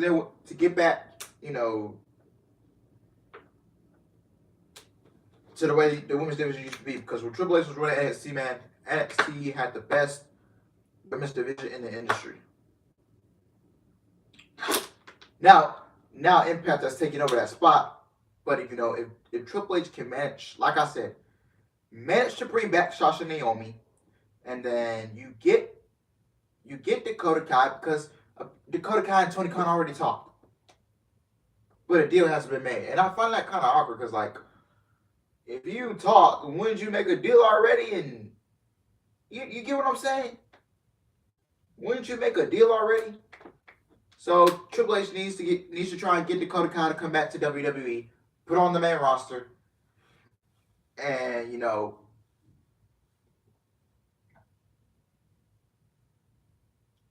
yeah, I watched a lot of productions, but I haven't watched a video from him in a minute. So yeah, that's an interesting language. But he needs to get back. But Triple H needs to sign. Punching Kofi in the face. Yeah, but Triple H needs to sign Dakota Kai. He needs to try to rehire her. Because #Smackdown. It's a lot of pros if Triple H brings Dakota back. By the way, after the blow by Corbin earlier tonight. Now both are more TV time. Both are back in the right place, and I'm ready more than ever for tomorrow. So is Xavier Woods to get into this matchup. Yeah, more TV time. You get to wrestle on TV consistently. Xavier Woods into the ring. Here comes Eric, and here comes Xavier Woods. Shot out of a cannon. Yeah, Woods picking up the pace now. Down goes Eric. Big forearm in his hometown. New Day looking to thwart the threat of the new vicious Viking Raiders. Oh, nice Russian leg sweep. All the matches have actually gotten time. There's been like 4 or 5 matches tonight. Xavier. Yeah. Ivar, Xavier Woods looking to turn the tables on Ivar with a drop kick back to the big man out of the ring. Xavier Woods got it under control, Cole. Drop toe hold to Eric. Up, down. And, oh, Xavier Woods, 2 for 1 there. He goes through. Woods fired up. Slingshot, tornado DDT. Cover for the win. Eric kicks it too. He returns tomorrow. I'm going with Gargano, Edge, flurry, and I can see Bayley coming back. Xavier Woods that ended with a Triple H is saying to make a big career splash at SummerSlam, and he will not do it unless it makes sense. Laying on his back for 3. Really good balance with good matches and segments. I agree. Love to put away this new vicious Viking Raiders. Jockey for a possible tag team title opportunity down the road. Big right hand, though, just about knocked Woods out. We've seen so many lumbering shots this evening. It's dizzying. Yeah, it's been a very physical night with SummerSlam looming tomorrow. Kofi tag. One of the greatest tag teams in the history of WWE. Same page.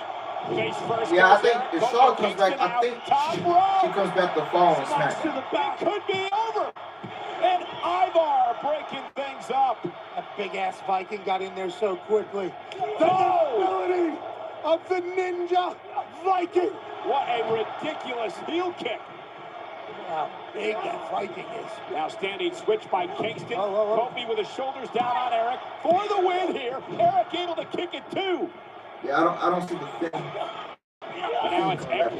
Kofi lands on his knee. Oh, what a knee to the face. Tag made. Here comes Ivar. That knee. Double team effort from the Vikings. Sit down. Anytime you got 2 Viking thighs strapped across your chest, you think you're in a bad place. I think it's going to be even worse now. Double team to Kingston. Massive power bomb.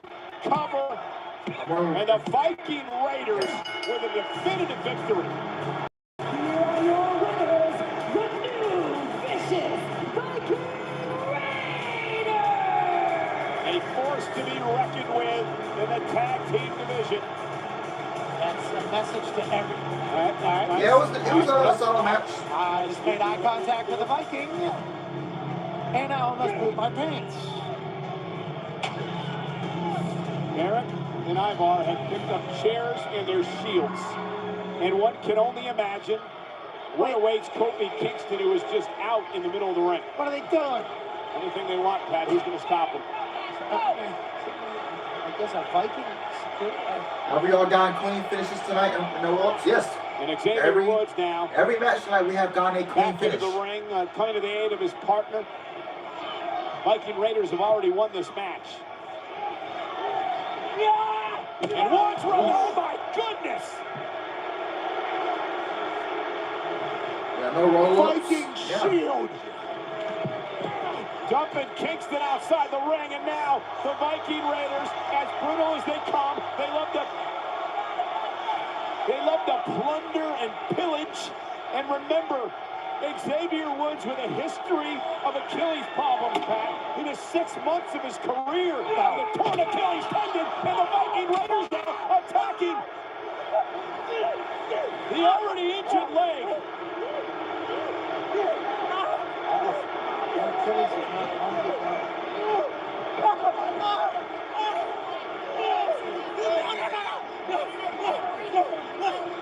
But those shoes right there are made of plastic, yeah. Now, this makes the Viking Raiders look good. This is also a Triple H. Xavier Woods first back. I mean, he just got swatted by a shield. And then this is what the Viking Raiders should be doing. They bent the chair with the shields. The thing got wrapped around. Well, what was the point, Pat? The Raiders won the match. Clean. Trying to end a man's career now. Woods is lucky that he came back from the Achilles injury the first time around. Well, coming up next, Special Counsel Paul Heyman. The Special Counsel for the champion Roman Reigns will be here for an address before SummerSlam. It's live next. Social media and beyond.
This Reddit has been very easy to sit there and watch. I can't remember the last time. Wow!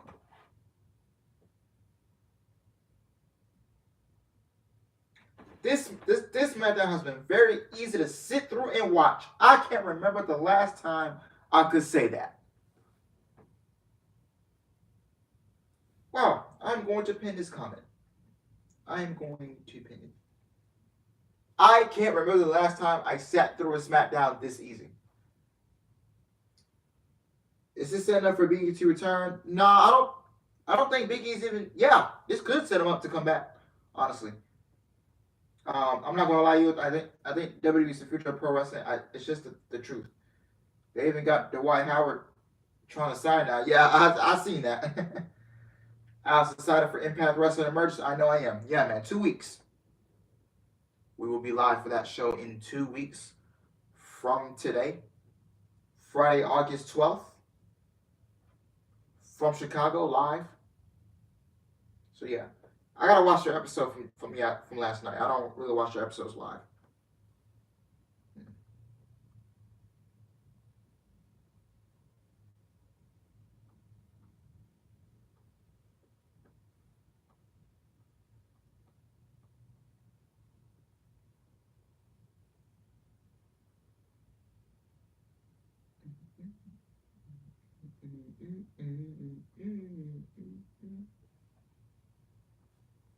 I gotta work for days. I gotta work for days. I gotta work for days. Hairstyle sound classy, yeah. Butter chick, no action. I gotta work for days. I gotta work for days. Say when you bundle auto, home, or motorcycle insurance. Can you believe SummerSlam is tomorrow night in the main event? Last man standing for the last time. Reigns, Lesnar for the undisputed WWE Universal Championship. You have to beat your opponent so he can't get to his feet by the count of 10. Ladies and gentlemen, please welcome the special counsel to the undisputed WWE Universal Champion, Roman Reigns, Paul Heyman!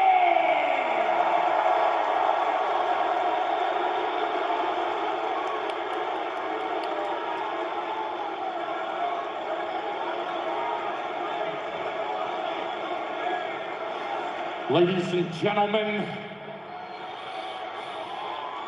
my name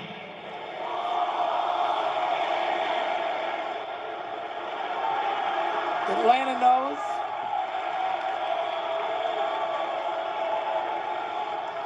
is Paul Heyman. I serve as special counsel to your tribal chief. That Ray Nelson needs more work, bro. You talking about Ricochet's girlfriend? The one and only undisputed heavyweight champion, not just all of WWE, but all of sports entertainment, the GOAT, the greatest of all time, the head of the table. And tomorrow night at SummerSlam, the last man standing, Roman Reigns.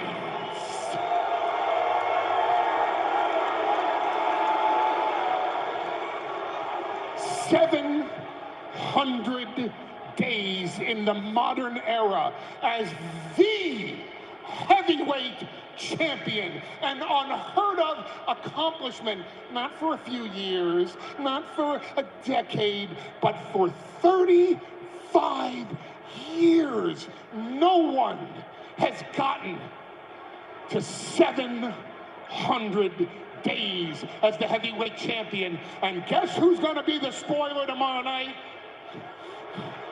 Brock Lesnar!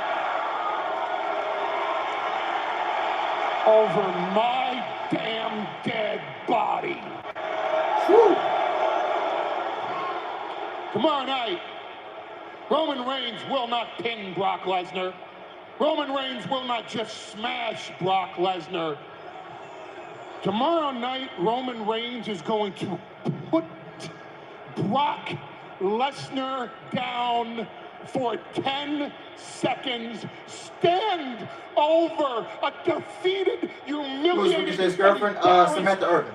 Victimized Brock Lesnar, hold both titles up in the air, be the last man standing, and we will all be done with Brock Lesnar once and for all.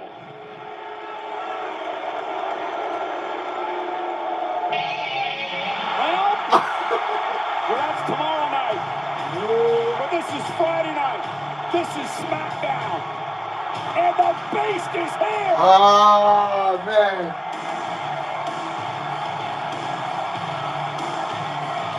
Look at how yoked that cowboy is.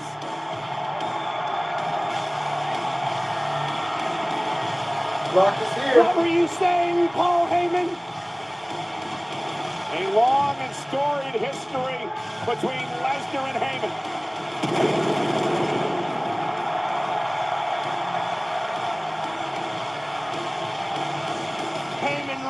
and how could you not be? He's frozen in fear. Look at Brock Lesnar.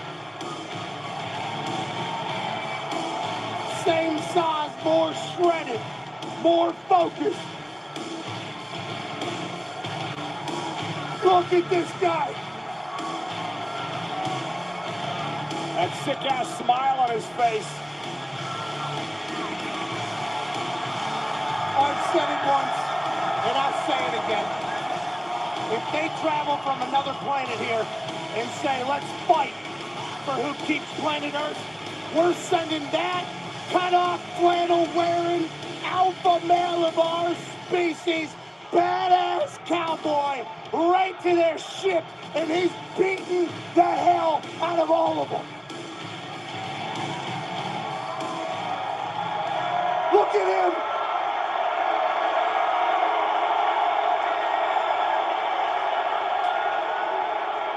Swap against Team 14. Ooh.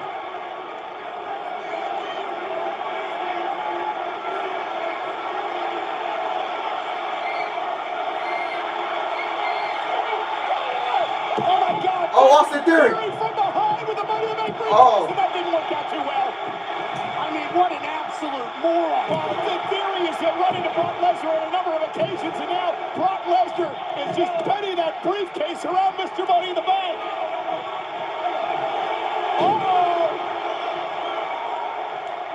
Oh, Suplex City! Oh, Suplex! City, bitch! Maybe Theory will think twice about cashing in tomorrow night if Brock Lesnar wins. Or if Roman Reigns wins, for that matter. We have no idea what to Oh, a Claymore from Drew McIntyre! Payback for earlier tonight. And the ambush on McIntyre. And Pat, this could be the scene. Labor I don't know. weekend. Did he Clash say at the that? Castle. Will it be McIntyre and Lesnar for the title? Will it be McIntyre and Reigns for the title? We find out tomorrow night. Last man standing.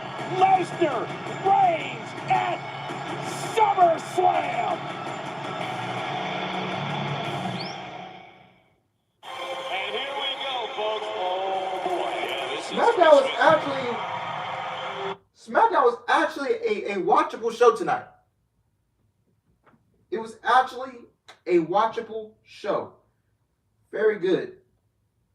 Very good go-home show. Is one of the best, and I can't remember. Yeah. This show was actually watchable tonight. This show was easy for me to sit through. Wow. I can't believe that those words came out of my mouth. SmackDown tonight was easily watchable tonight. Vice versa with Monday Night Raw this week. Both main roster shows were easy to watch this week. Wow.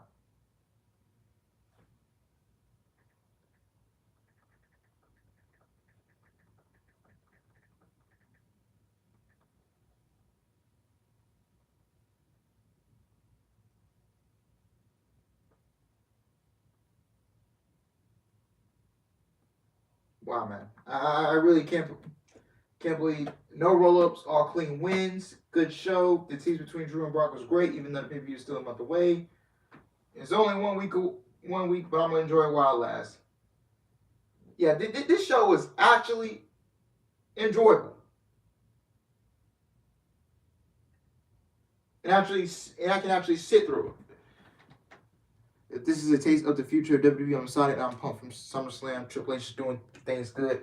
Guys, I'm going to go put this dinner up and give me a bottle of water. Then I'll come back and we'll tune in to Rampage.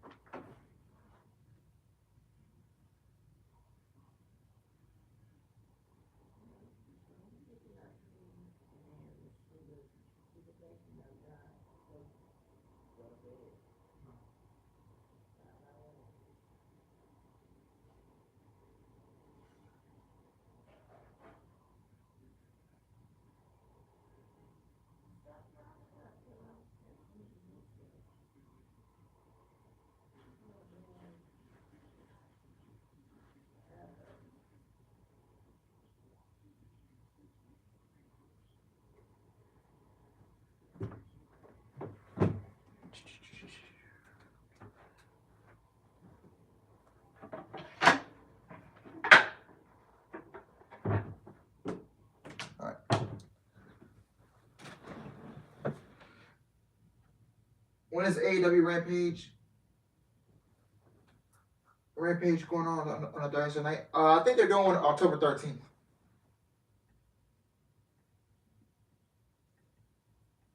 I have nothing. If you didn't tell me Rampage was going on, I would have forgotten. That's how I'd be missing it. Just because it's after SmackDown.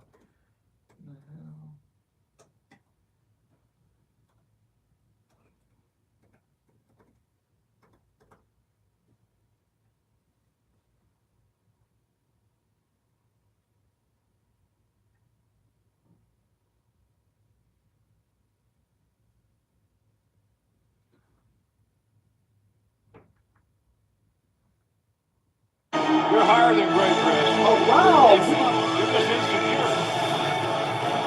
Wow. Your opening contest is a trios tag team match set for one fall. Thursday, October 13th. Time limit. Introducing first the team. I don't know if it's a temporary thing or a permanent thing. Sanjay Dutt and Jay Lethal. Well, this past Wednesday night at Dynamite, a very newsworthy broadcast. Jon Moxley. First of all, I like how Rampage started off with an entrance.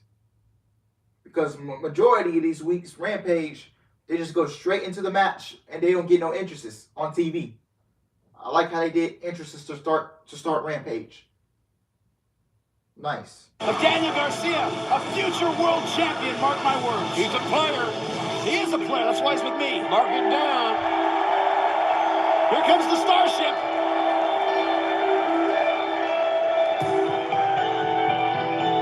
Is that the one with Grace Slick in it? It is. Mickey Thomas. What do you think about that, huh? You rockers are a Grace Slick midget. Let's go, boys. And their opponents. What's up, man? I'm sorry I was late for this live stream. I was in the Raw Smackdown live stream. Oh, it's okay. It's all good. Orange. I knew he was live streaming at the same time. So Tony, this past I had Wednesday, a lot we of also saw the subscribers. continuation of this rivalry between the I go best over to the friends, show, Jay so I Lethal. didn't Sanjay mind. got to send him singing. Sanjay's mouth might have got him into some Last trouble. year, Kevin. Sanjay said too much, and now he's a part of a match. Is he? He's part of this trios match. Well, he doesn't look like he's dressed for it. Well, that's his problem. Orange Cassidy eating French fries on the way to the ring. What kind of an athlete is he? I hate that guy. Still hate that guy. We also found out a couple of things. We're going to have crown a new trios champion, our first ever. We got a Trios Tag Team Championship coming to AEW, the finals at All Out on Sunday, September 4th. And you imagine a victory here for best friends in Orange Cassidy might position them well and heading into that tournament. I would think so. And we're coming to Canada. And Chris Jericho, you get Jon Moxley. I should say Lionheart Chris Jericho gets Jon Moxley coming up at Quake by the Lake. He wants the last survivor of Stu Hart's dungeon. He has no idea what kind of pain he's in for. And Jim, you know Stu Hart. You knew Stu Hart. You know what kind of, you want to talk about a wizard. Oh, he was a master of submission. SmackDown A was nasty man. And he had fast no and conscience. Zero. And neither do I. Roll up here by Trent Beretta. Anything less and you lose. Absolutely. I've been a world champion 7 times, Jim. I know how to win. 7 times? Yes. Here's Jay Lethal in here. Look, oh, Trent Beretta counters. 2. That was a nice counter. Really nice by Beretta. I wasn't expecting that. Beretta looks for the lateral press. Jay Lethal fires him off, and a stalemate here. Still to come tonight here on Rampage. All Ego Ethan Page goes one-on-one with Leon Ruffin. Teacher versus student Matt Sydal and Lee Moriarty face off. We will hear from the new Ring of Honor World Champion Claudio Castagnoli.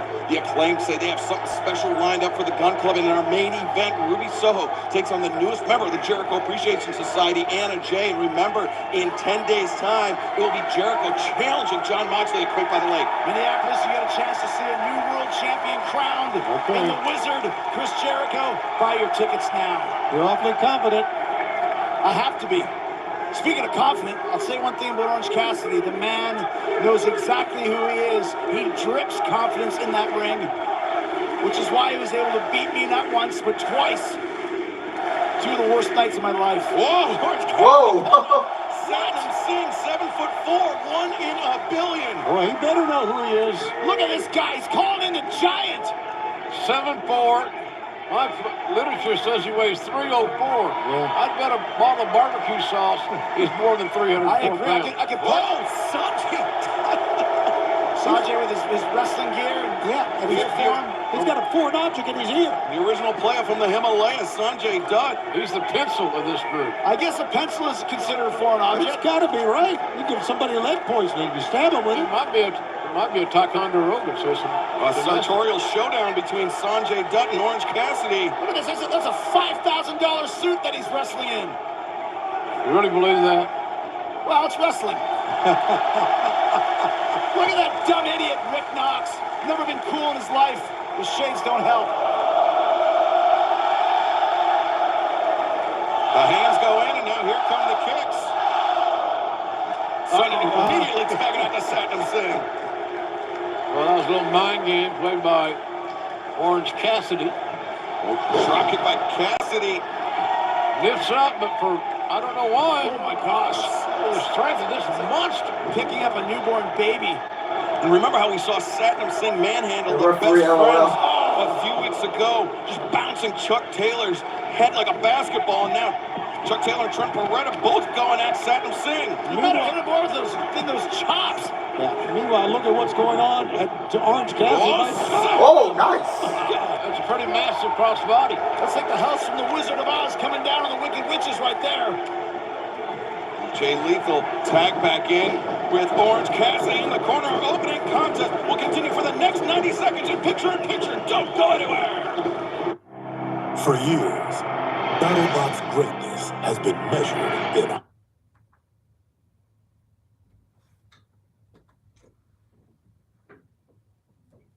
Yeah, ooh, I got something on Ethan Page. That can come out as a report if news reports want to put it out there.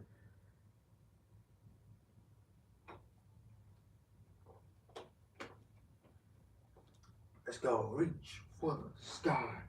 I know people have mixed feelings towards Cassidy, but he can go. So what he has in common at is pro wrestling. I think a lot of fans have gotten entertainment and to have fun with it.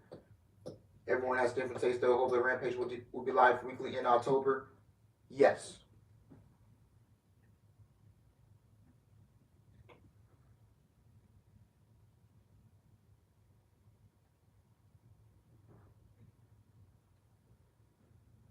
That was an absolute awful show. Your opinion, Kevin? That's your opinion.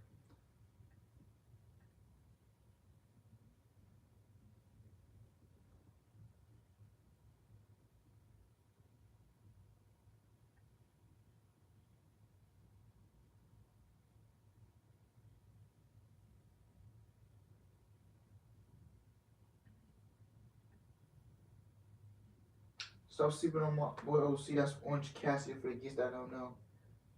And he actually has a character, something that many pro wrestlers lack these days. Scale. In celebration of Shark Week, AEW has donated $100,000 to Oceana, and you can help too. Text the word SHARK to 707070 to support Oceana's work to end the shark fin trade in the United States. So elusive, so elusive. Now the switch as Cassidy back rolls through, leapfrogs over Jay Lethal, no urgency on the tag. That was the coldest hot tag I've ever seen, but it worked. And Chuck Taylor now sending Lethal reeling after 3 consecutive shots. Chuck was bringing some pretty nice clotheslines there, more hammers. And the belly-to-belly suplex sends Lethal over the top. I say it every time, Jim. Chuck Taylor's a modern-day Bobby Eaton to me. He's a great performer, a great athlete. He doesn't exactly look like your typical pro wrestler. He doesn't have to.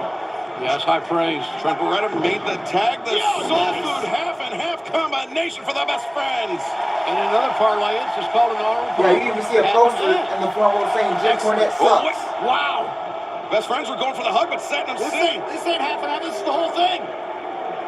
Well, it takes two, and they got him reeling here. They got the big man teetering on the edge. Satnam hangs on to that top rope. Oh, the drop kicks to the knees. Well, that worked. That's about the only thing they couldn't do, these two. And you got to give the people what they want. Oh, double lethal cutter.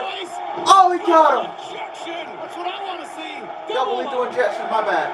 Orange Cassidy tagged in, the legal man for his team. That was sick. Orange up top. Cassidy with a crossbody. Crossbody. Cassidy comes through. DDT. Man, that's a hard DDT. Sanjay's got his shirt off. He means business, boys. Oh, I told you. Whoa, Sanjay was coming in with a pencil. Oh, you can't use the pencil. Orange Cassidy. Oh, my God. Just cross his name off the booking sheet, Sanjay. Isn't one enough? One orange? That's all we got room for here. No! Oh, no! Not the pencil. We brought the pencil. The custom-made pencil. Orange Cassidy. Oh, orange punch. Ooh, Sanjay got sold that. Punch, get him. And look at the best friends holding in Satnam Singh, and they got in the way. Satnam's too big. He couldn't get in on time. Look at the size of this guy. Oh, no. Look at the apprehension on the face of Orange Cassidy. And Trent, oh, no. Trent just gets taken off his feet by I found that ending awkward. Like, why run these guys over? Look at this. You can park your car in his ear. Look how big this guy is. Massive hands. Oh, wait, Jay Lethal. No, he's holding him up. Now the lethal injection on Orange Cassidy. Man was inaccurate, powerful, and timely. Jay Lethal's not done. He's raining down right hands on Orange Cassidy. Cassidy and the best friends may have won the match, with Jay Lethal, Sanjay Dutt, and Satnam Singh having the last laugh. Oh my God, Warlow. Our TNT champ is on his way. Warlow's coming down to the ring. Okay. Triple team stuff. What kind of allegiance does Warlow have with Orange Cassidy? Doesn't matter. I just think it's a matter of doing the right thing. And look at this, no fear in the eyes of Wardlow. He's outnumbered 3-1. There never is, Excalibur. Hey, Sanjay. I want to see Wardlow give a powerbomb symphony to Satnam Singh. And look at this, Sanjay Dutt trying to... The intensity etched to the face of Wardlow is astonishing. Lethal, Sanjay, and Satnam reconsidering things in the face of the TNT champion. But 6 nights ago, the IWGP Heavyweight Tag Team Champions, the AAA Lucha Libre Tag Team Champions, the Ring of Honor World Tag Team Champions, FTR, Dax Harwood, Cash Wheeler, put on another classic at Death Before Dishonor. 7-star FTR. These tables, this blood, this bleeding chest, that is fighting like an 8-year-old girl. Tag made. And you gotta wonder how much Harwood has left. Martha, I love professional wrestling. Big ring! They're gonna aim at a star! Fire on the edges! 2, 3! The fans are on their feet. I'm willing to bet people at home are standing in front of their TVs, standing in front of their computers, not believing their eyes. Trouble cover! 2! Professional wrestling saved my life. You can call me a mark if you want to. I love this shit. This was the greatest match I've ever seen in my life.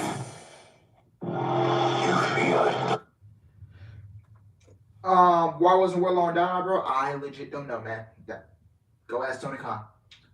But did you hear about Eric Tate's about AEW promos are not good that create emotions or advance the story? Like, what the MJF, CM Punk, Ricky Starks, Matt Caster? Like, come on, man. Eric Bischoff, bro, that's just so... Bro, you just upset because Tony Khan won't give you a job. All right, we get it. We know how you feel. So, yeah. But the opener of Rampage, it was pretty solid. I thought Jay Lethal and his guys would have went over, but they gave the match to best friends. They're probably going to be in that trios tournament, so that's probably why they won the match. Just to get some momentum built up under them. So, yeah. I kind of find it awkward how Satnam Singh didn't come in and break up the pin. And, like, he just stood there and took a slow time. I understand he's a big guy. He's got to take him a little while to get in the ring. But it is what it is. But, yeah. It looks like we'll be getting a Wardlow versus Jay Lethal match for the TNT Championship. It's probably going to be your all-out match. I would save this for all-out. Wardlow versus Jay Lethal for the TNT title. Save it for all out.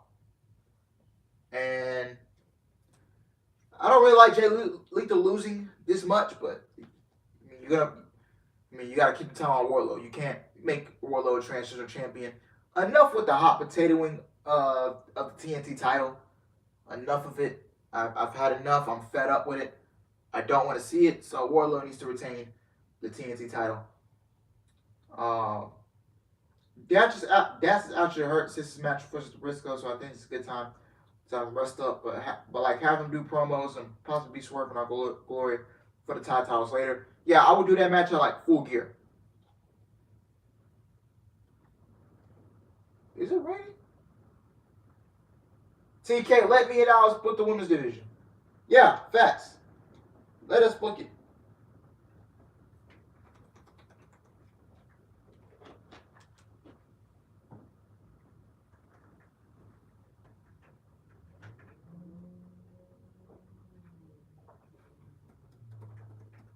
Check the weather.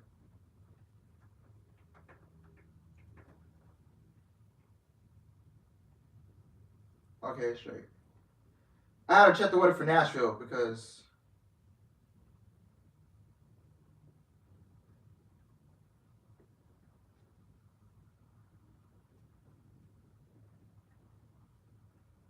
because I'll be up there tomorrow for SummerSlam, so I had to check the weather. What time? What time they open? Because I'd love to go in there tomorrow.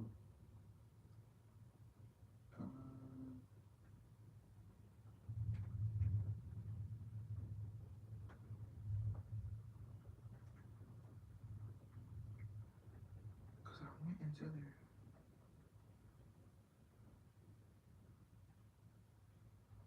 Yeah, let me talk to him.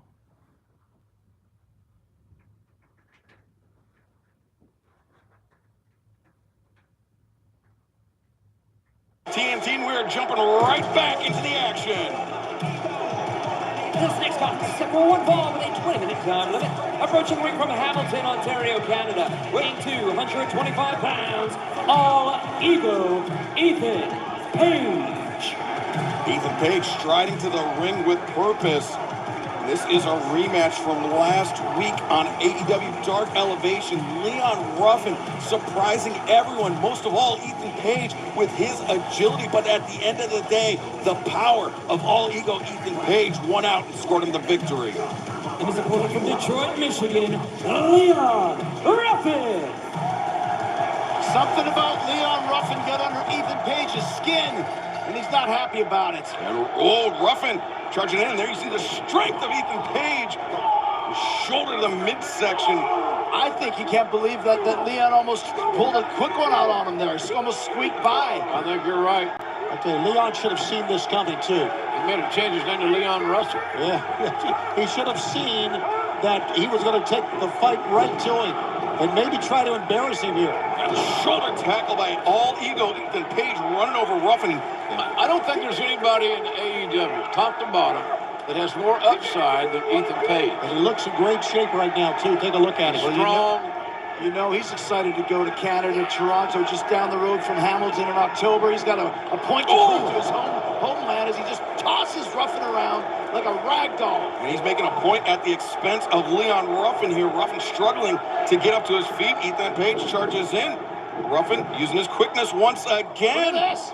And now between the legs. Oh, no. Page caught him. He had a little bit of a stumble there. It worked last week at Elevation. Page. Not this time. And they're almost Stokely Hathaway. Oh, my God. They look great. Nodding approvingly as Ethan Page hoists up Ruffin. And now this could be the end of the night for Leon Ruffin. And what did he just say? I hate this place. I hate this place is what he just mouthed as he. Ego's edge. I know that. Well, he's going to go to the pay window because that's a 3 count right there. Durante loves some really great, man. I do too. Ethan Page not wasting any time. A statement victory for All Ego. But right now, Cole Carter was victorious this past Tuesday night on AEW Dark, and now he's standing by with Lexi Nair. Cole Carter, it's been a while since we've seen you, but this week on Dark, you've managed to pick up your very first win as the new and improved Cole Carter. Seems like... Hey, Coley boy, congrats on the first win, man. Look at you all grown up. Last time that I remember you, Ogogo was putting his fist through your ribs, but relax. That night I saw something in you. I saw potential. And then all of a sudden you just disappeared. And from what I hear, you've been hanging around with the wrong crowd. But But I still see something in you, so you know what? I'm going to make you an offer you can't refuse. How about Cole Carter joins the factory? Nah, you don't have to answer right now. I'll tell you what. Why don't you sleep on it? All right? But in your own bed, not with the fishes.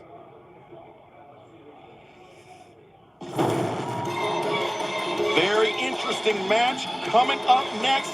Teacher versus student. And this man, the student, is on quite a roll.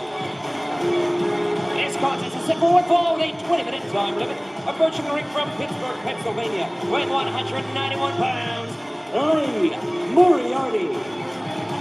It may be on quite a roll, but the last one was very questionable. Yeah, this was the scene last week at Rampage. Lee Moriarty, he claims that this was instinctual, not intentional, that he felt like he was losing his balance. He grabbed on the rope out of instinct, and it allowed him to get the victory over Dante Martin. Well, I don't believe him, but it's not a bad mind to spell. Hey, if that's what he said, I believe him. Of course you do. Why doubt the man? Well, I do too. Lee Moriarty, at least. There was something that came out about well, not really something that came out, but you could tell by the way he was tweeting on Twitter that he was frustrated. More AEW wrestlers are frustrated with lack of TV time. And Ethan Page seems to be one of those guys, but by what he put out on Twitter, not so long ago, if I can find it. Let me go on his Twitter.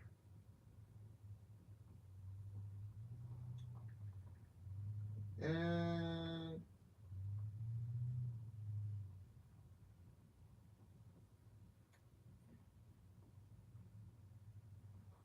this is what he tweeted out. More AEW wrestler. Well, he didn't really. This is coming out from my mouth. You know, more AEW wrestlers are frustrated with lack of TV time. Am I surprised by me hearing this? No. So Ethan Page, he tweets out on Twitter, "Hey, look, ...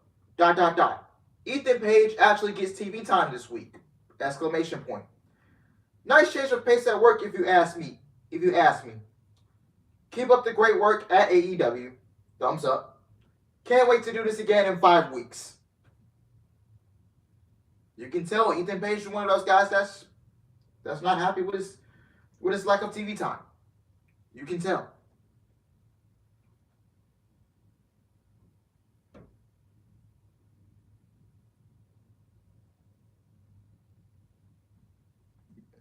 You know? And fans can tell too. His fan base can tell. Like, Ethan Page is frustrated with the lack of TV time on AEW. Because if you're tweeting stuff out like this, I can tell. You're frustrated with the lack of TV time? I understand. Like I said, man, this is what happens when you have a bloated roster. Then Brian Cage comes out and tweets. Let's see if I can pull it up. The match is in Lee Moriarty, Matt Sydal's in picture-in-picture.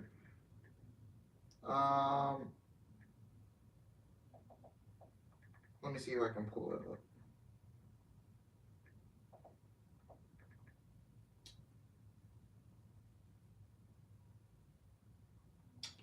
Brian Cage tweets out,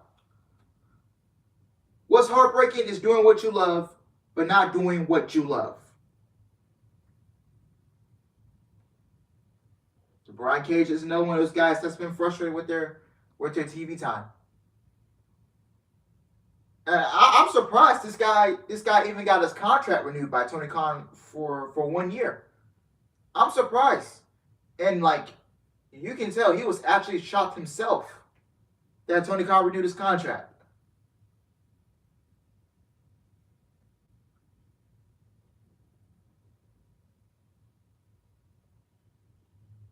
Yeah.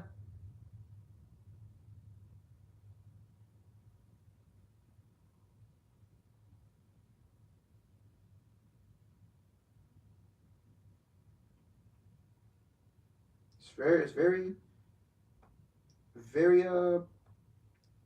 very sad. I mean, now, I'm not gonna be like showing fake love, but like, I'm gonna be blunt and honest. I'm not a big Brian Cage fan.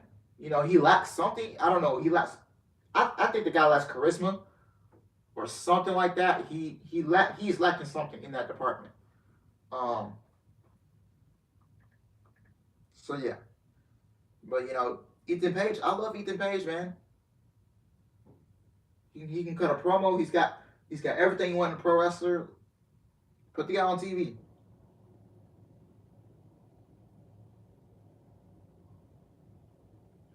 And I believe Sony Kiss came out and retweeted something.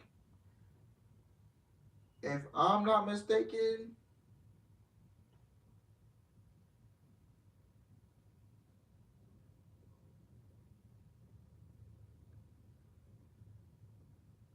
Yeah, Brian Cage just doesn't have that it factor.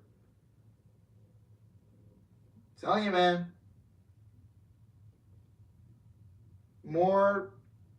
I'm not surprised that I'm hearing more AEW wrestlers are being frustrated with lack of TV time. I'm not surprised.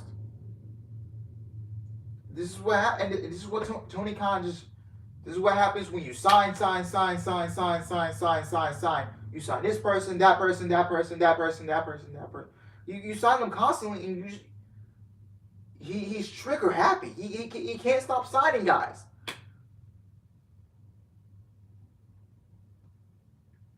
He can't. And like I said, not everyone is going to be happy. You got too many names coming in, and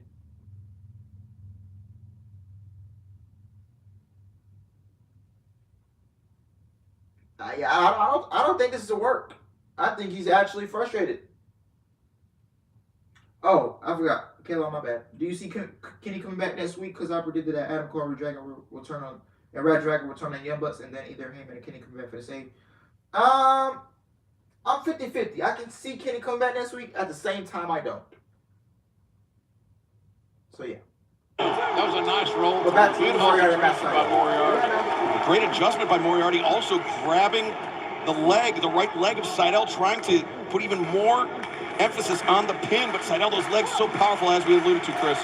Once again, Moriarty still selling the back of his head as well. Look at that. Roundhouse kick by Seidel. Quicker than a hiccup. Oh my gosh, did you hear that? That's some power. He tore his head off with that lariat. Flesh on flesh. Absolutely.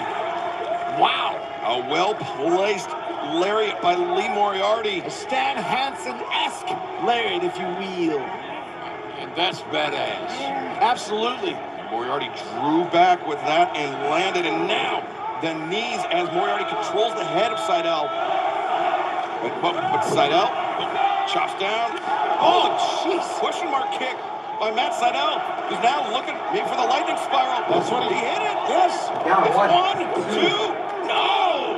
You see Moriarty really squeaked out the back door on that one. Not a traditional kick out. He's very resilient, is Moriarty. Moriarty coming into Rampage tonight with a point to prove, and once again, Stokely had the way. Is he trying to recruit the entire roster here, this guy? I was watching earlier as we saw Ethan Page. That's right. And now he comes out, he said, wait a minute, hands up. I'm just here to cheer. He's cheering on. Well, who's he here to cheer on, Tony? Well, I don't know. Whatever he says is going to be a lie. He offered Moriarty his card. Last week we saw that. Moriarty turned it down. And Moriarty now with Matt Seidel in the ropes. Seidel knows what jeopardy he is in up top.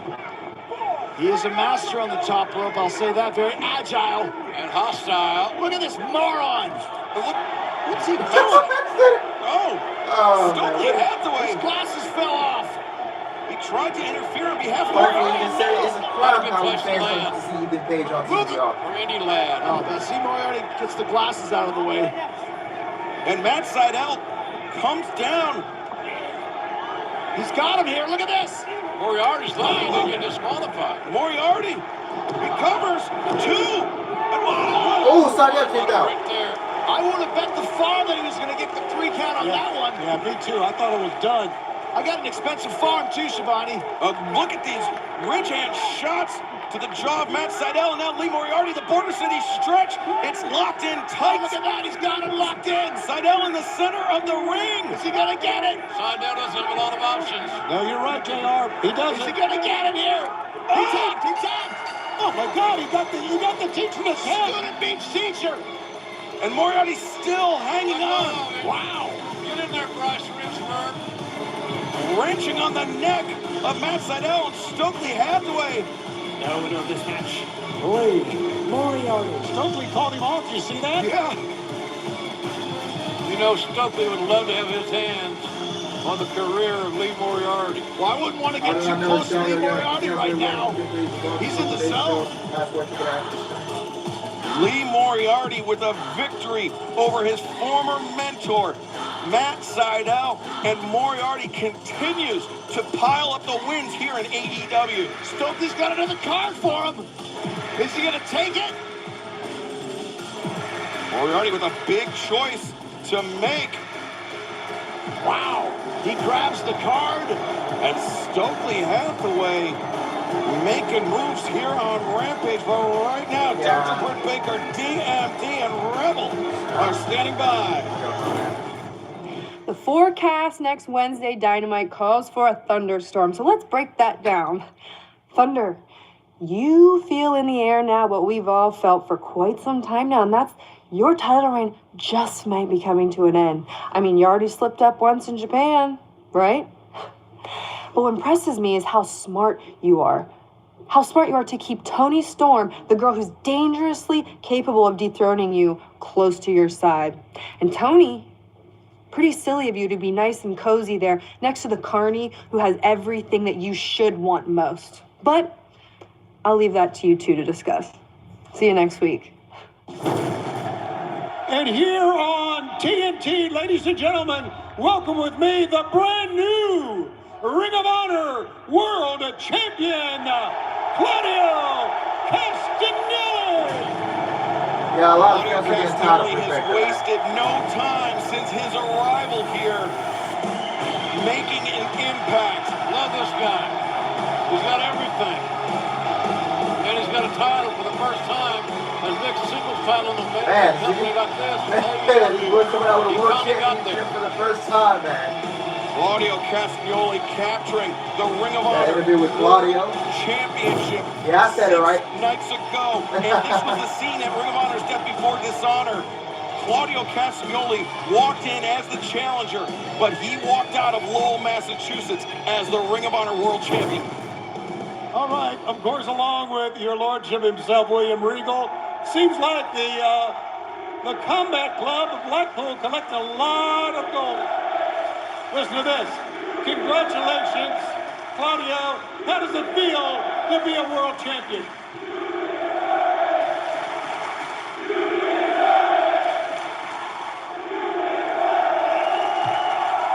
I feel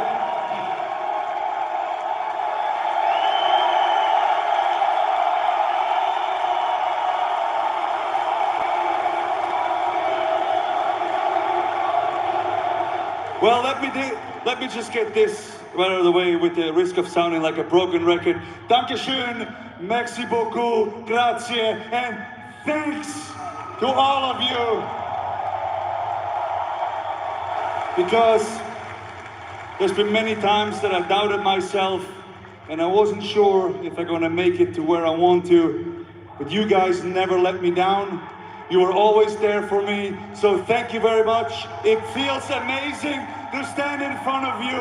Actually, it's an honor to stand in front of you as the ROH World Champion!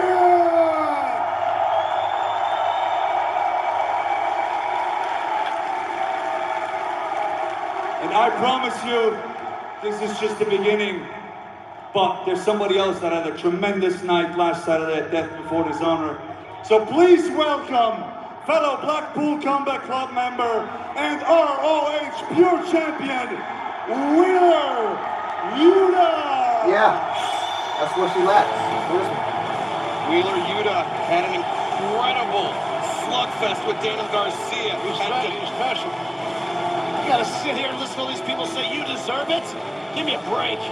Yeah, great swing skills, and we're back here in Massachusetts where Wheeler Yuta really broke through and he established himself on the radar here in AEW. And it's got to feel good for him to walk into Worcester at the DCU Center as the reigning Ring of Honor Pure Champion. That was in April right here on Rampage.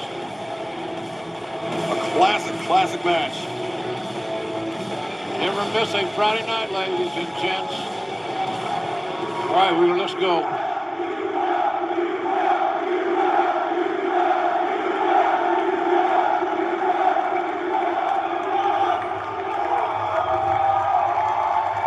All right. Enough already. Enough already. Jericho has grown impatient. You expect me to sit at this desk and listen to all of you chant, Yuta, Yuta, Yuta? And then you're going to chant, you deserve it, to Claudio? You know what you deserve, Claudio? My boot straight up your ass. Because I've said it before and I'll say it again to both of you.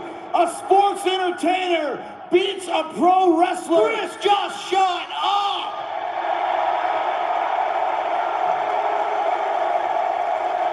Chris, I know what you're going to say. You're going to say that sports entertainers beat pro wrestlers every time, except for Saturday when I beat your boy, Daniel Garcia, to retain my Ring of Honor Pure Championship.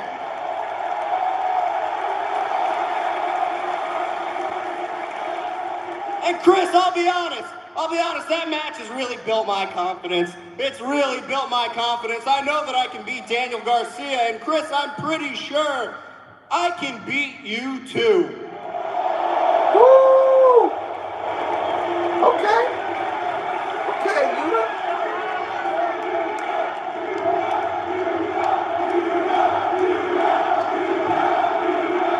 You think you can beat the great Chris Jericho?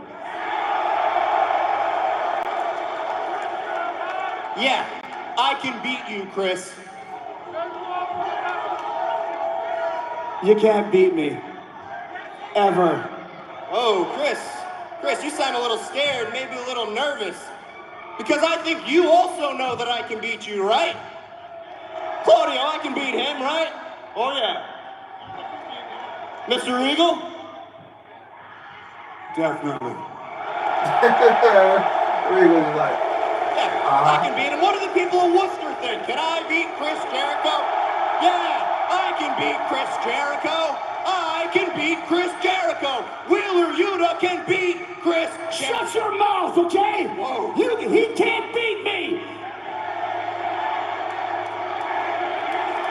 He can't. Yup. He can't. I can. All right, you want your chance to beat me? How about this? Jericho versus Yuta this Wednesday on Dynamite. Huh? and Jericho will not lose. Nah. What, you don't want a match with Chris Jericho? I don't need one. I know I can beat you. No, you don't. You can never beat me. I can beat you. No, you can't. I can beat you. No, We you don't think can't. that's a match. I can beat you. All right, smart Alec. I am so sure that I can beat you beyond a shadow of a doubt. I'm the wizard. I will put up my title match versus Jon Moxley at Quake by the Lake. If you can beat me, you get the title shot. This Wednesday, Jericho versus Yuta. If you win, you get the title shot. Well, guys, that was easier than I thought. You're on! Wow! Chris Jericho putting his shot All right, at Jericho, Jon Moxley, the Wednesday AEW night. Interim World Championship Will on wins. the line this We'll coming fight Jon Wednesday at Dynamite. That will not happen. The Ohio State University of Columbus. Jericho versus Moxley. But it could be Wheeler Yuta walking into Quake by the Lake to challenge Jon Moxley. You're right, it could be.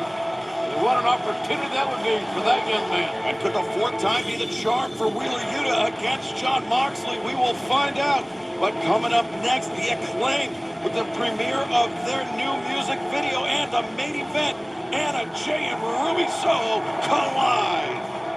Behind every great hero is their pet. I'll be posing under my...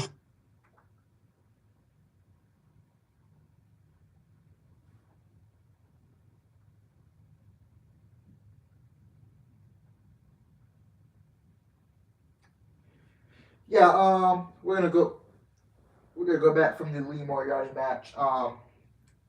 Match was pretty solid, but Lee Moriarty turning heel, I don't know. I just feel like it's too early in his career to turn heel. Just feel like, I don't know, man. Something's lacking about Lee Moriarty. I don't know. Could it be lack of character? Could it be lack of charisma? Like, something's lacking about that guy. Maybe being with Stokely Hathaway will help him. I don't know. Hopefully. But yeah. Then we had the Britt Baker segment. Honestly, I hope Thunderstorm wins next week. So yeah. Whew. And then Jericho versus Yuta next week. I mean, this coming Wednesday. Does Jericho will win the match? You know.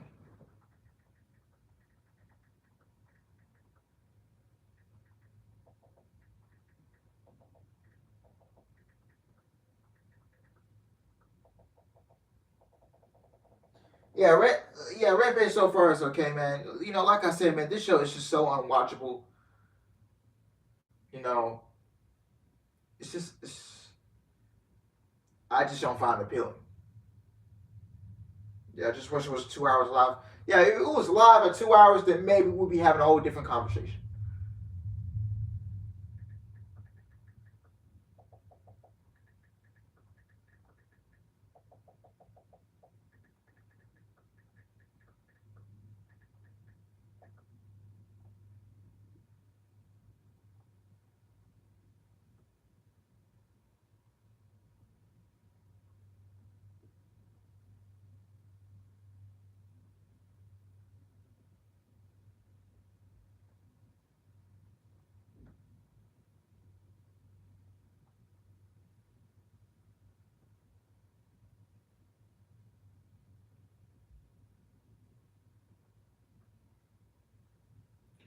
When's she going to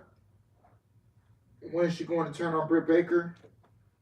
I don't know either, because they teased Jamie had her turn on Britt Baker, and then months back when Britt Baker was still the AEW Women's Champion, they teased it months back, and then it went nowhere. They scrapped it.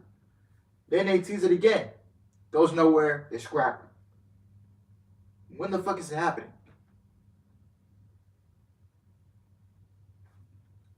Or maybe change it to a different day, because I bet fans don't want to watch another hour of wrestling after SmackDown. Look at Raw, for example. Yeah, can you imagine if this show was on a Monday night and you have to follow this up with Monday Night Raw at 3 hours? That is 4 hours of pro wrestling. No, nobody wants to look at that. Look at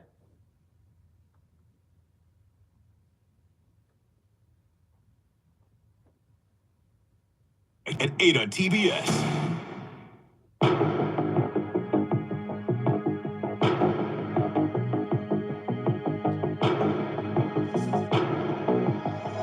Let's take out the trash.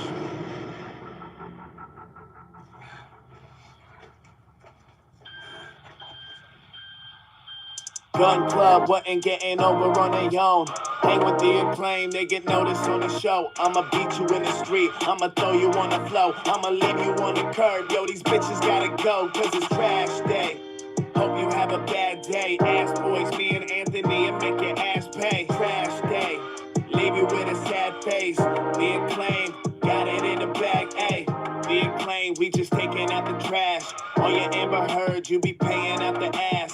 Now I realize why you guys wanna hang with us. Me and Bowens, we just making dudes famous, Ass boys, you already pathetic. Yo, your dad is Billy Gunn, you got genetics. Hey, y'all are so garbage, y'all are so sickening. Throw you on the mat, and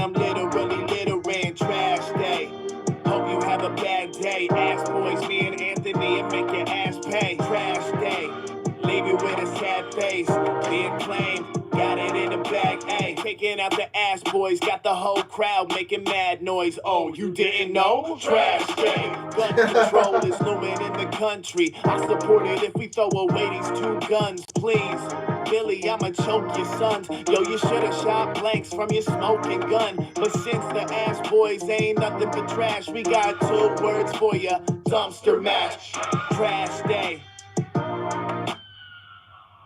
A dumpster match this Wednesday night at Dynamite, the Gun Club, and the Acclaim.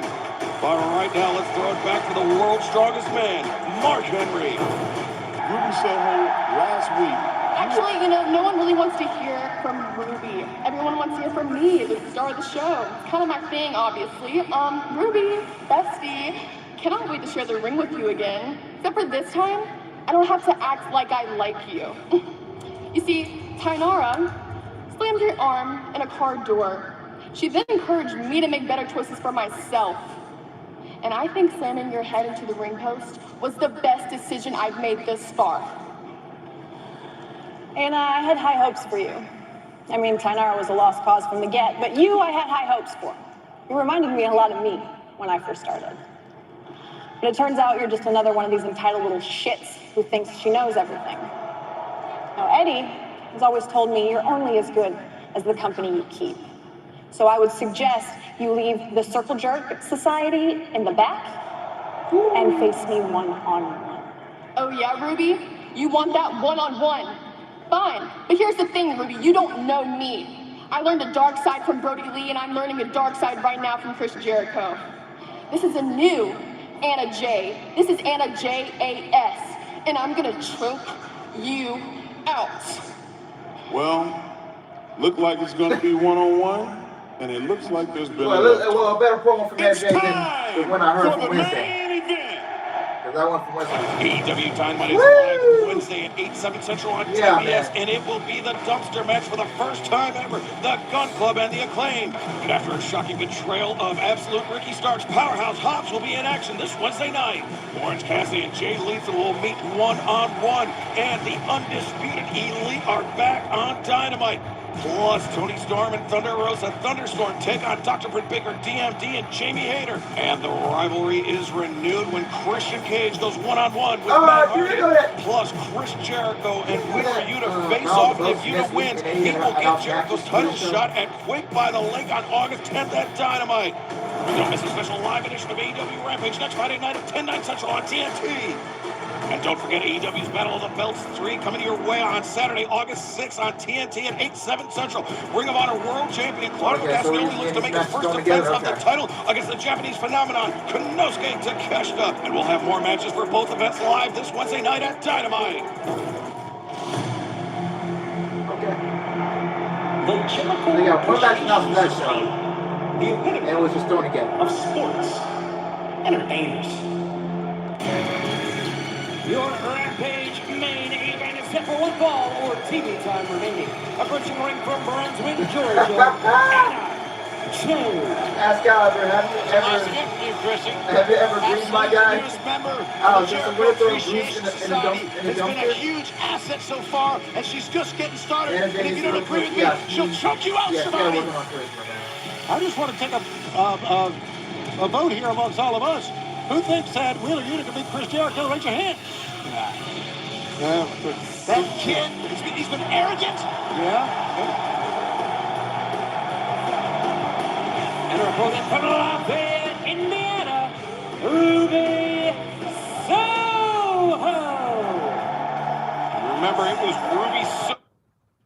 My birthday next Sunday, August 7th.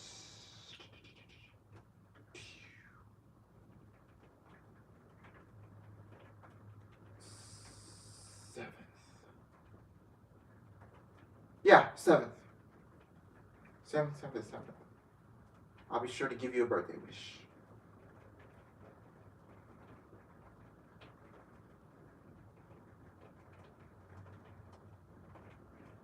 That's why she's Chris Jericho's sports entertainer of the week.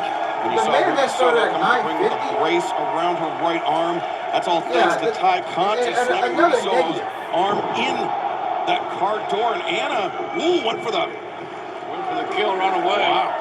What's the main event starting at 9:50? The show goes up at 10 o'clock. Part 3, right here on Rampage 3 months ago in Massachusetts. Ever since, a lot of fans have been calling for Moxley Yuta 4. We might see that if Yuta can upset Chris Jericho this Wednesday on Dynamite. Chris, do you think Yuta might have tricked you here tonight to putting up your shot at Moxley on Wednesday? No, he didn't trick me, Shivani. I should throw a fireball in your face because I'm a wizard. The wizards don't get tricked. Yeah, Wheeler's got a lot of gumption. He's got a lot of courage. There's a giant ass kicking coming to him on Dynamite. There will not be Moxley versus Wheeler Yuta 4 at Quick by the Lake, but there will be a new AEW World Champion. Me! Ruby was looking for no future. Anna caught it, dropped the elbow. Now Ruby with the crucifix. 1, 2. No, and able to kick out. Ruby, the veteran here, has a big advantage over the 2-year experience level of Anna Jay. Well, that's why I brought her into the fold, Jim Ross. She is, as you would say, a blue chipper. You can see that from day one. All she needs is a little bit of guidance, and the JS is going to give her just that. Oh, the knee! Caught Anna right between the eyes, and Anna very unsteady on her feet. Ruby charges in, but puts on the brakes. The back elbow connects. It's 2 hard shots in a row for Anna Jay. Oh, Anna. She blocked that move. Had it scouted. Put her boot on the middle turnbuckle, and Ruby. Look at that! Wow. Kicked her right in that hand. That injured hand. That injured hand. It's not going to be, it's not been done any favors, nor did we think that it would. Well, once again, we sent a message. Oh, my gosh. Sent a message to Ruby Soho, Eddie Kingston, and Ortiz by slamming that hand in the door. She's back too early. And our main event continues here on Rampage. And picture-in-picture, don't go anywhere. I don't know why the match... I don't know why the match started at 9:50.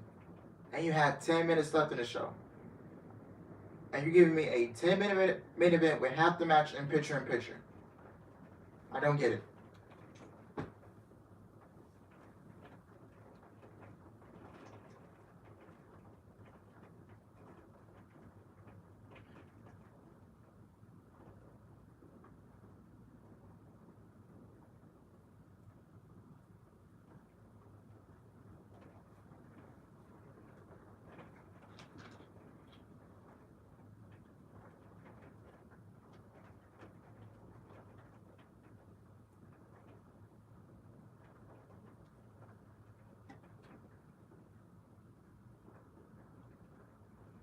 Guys, if you hear raining and stuff outside, I mean, yeah, if you hear all that noise, it's raining outside, so.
It looks cloudy outside of my house. Yeah.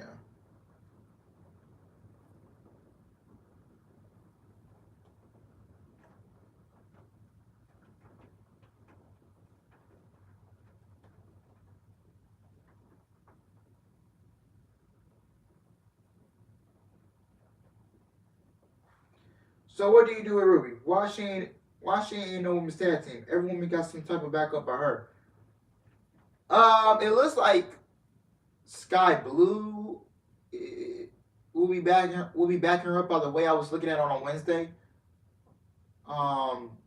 You know, Sky Blue, I'm sorry, but she's not.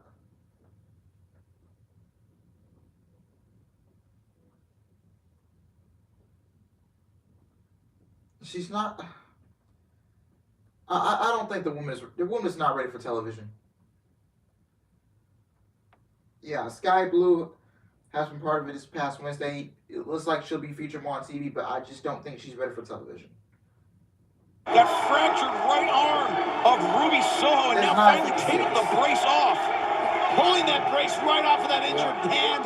Aubrey's in there right away doing a nice job removing that cast.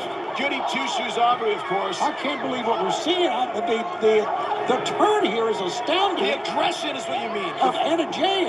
The viciousness, Tony. Yes, the viciousness. But Anna countered. Oh, Ruby couldn't lift up Anna, and the thrust kick right on the point of the jaw of Ruby Soho. Ruby's still got a lot of wherewithal. Nice suplex. Yeah, Ruby's a fighter, JR. Yes, she sure is. She painted up her lips and rolled and curled her tinted hair, Tony. She's a fighter. Ruby, you can see struggling through the pain. She was able to plant Anna Jay, buy Ruby some time to recover. Ruby's got to get by this pain. Yeah, it looks like Ruby's going to be with she's got to get by the misery that she's in. And the question is, can she do it here in the deep water? Well, once again, it's hard when she's holding that hand. Anna knows it. There you go. Such a simple technique there by Anna Jay. Great call, Excalibur. Very simple, but yet so effective tonight here on Rampage. She's utilizing a Greco-Roman knuckle lock very effectively. Oh, but Ruby utilizing that headbutt, trying to stun Anna Jay, but Anna just torturing that Ruby writhing in pain. Headbutt after headbutt. Assault after assault. She's at a heavy metal concert, just banging her head against Anna Jay. Oh, hear that. Well, that caught her in the jaw. Anna tried to fire back, blocks the right elbow strike, but Ruby comes back the knee to the midsection. Now she's gotten very physical. And a kick to the side of the head turns Anna Jay inside out. Ruby Soho. Back heel trip. Near leg hooked. Come on. Whoa. How about that? Going through all that pain and all the perseverance to almost get the win. That's amazing. Ruby's a fighter. She always has been. But once again, I believe in Anna JAS, and I think we're going to see her turn this around very quickly. Ruby looking for destination unknown. Anna counters out. Maybe think of backslide. No, not backslide. Oh! Holy smokes. 1, 2. That's high impact right there. And a near fall created by the aggression of this newly discovered mean streak of Anna Jay. And Anna covers again. Ruby, what about the heart of Ruby Soho, though, refusing to go down? Yeah, Julie. Oh, she's going to choke you. She's trying to choke people out of ringside. Yes! Do it, Anna Jay. Look at that. Choke out Ruby Soho. Queenslayer. The Queenslayer is locked in. Ruby knows she could be finished. Oh, 2. No. Oh, it's a great counter by Ruby Soho. Grab it again. Come on. Oh, no future. Oh. It lands. The kick from Ruby Soho. 1, Kick out. 2. Kick out. Yes. It is shocking that Anna Jay was able to kick out. 2 weeks ago, I bet you she wouldn't have. She now has more motivation and inspiration than ever before being with the JAS. And Ruby just told Anna to make the wrong choice, joining the Jericho Appreciation Society. But what does she know? Ruby's going to take a big chance here. Ruby better pay off. Up to that top. Wants to sit out with the senton. Right back where she belongs. Nobody home on the senton. Choke her out, Anna. Choke her out. And look at this. Ruby trying to block the Queenslayer from getting locked in. There you go. Come on, choke her out. Cross faces are lethal. Oh, my God. Anna Jay. Stay on her. Now taking off the gauntlets and has the cast.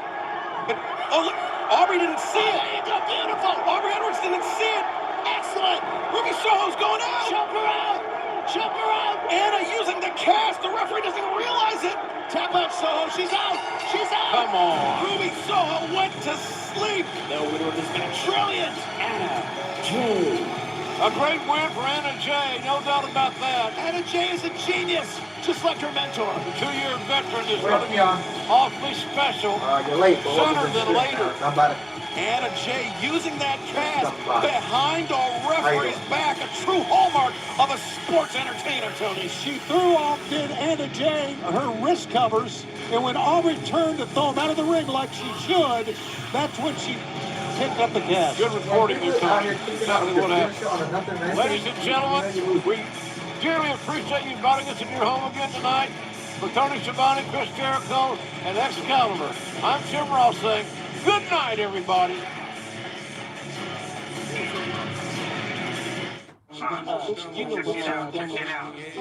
Hey, you wanna know why I say the show is unwatchable? Because it is. The main event started at 9:50. Half the match was in picture-in-picture. So you only saw the match without the picture-in-picture for what? 2, 3. You only saw it for like 7 minutes without the picture-in-picture. 6 out of 10 for this Rampage. It's just a wrestling show. Yeah. The show is unwatchable on Friday nights. It is. They're doing Ruby Soho dirty. And I don't like the way they've been booking Ruby Soho lately. I just have not liked the way they've been booking this woman.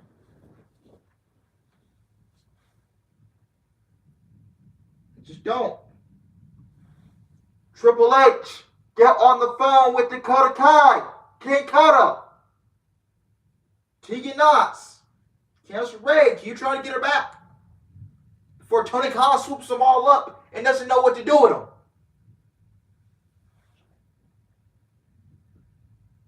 That's exactly what's going to happen, and I pitched what they should do with her.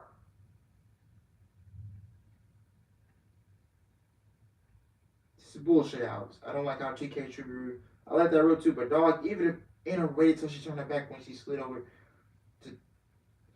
Even if Anna waited till she turned her back when she slid over to check on Ruby, she was staring right at her. How you didn't see the cast? And the AEW referees are the dumbest, bro. They're just so stupid. Jesus Christ. Mike Chioda needs to come train them, or somebody. Because they look so stupid. We need Dakota. I agree. I agree. We need to...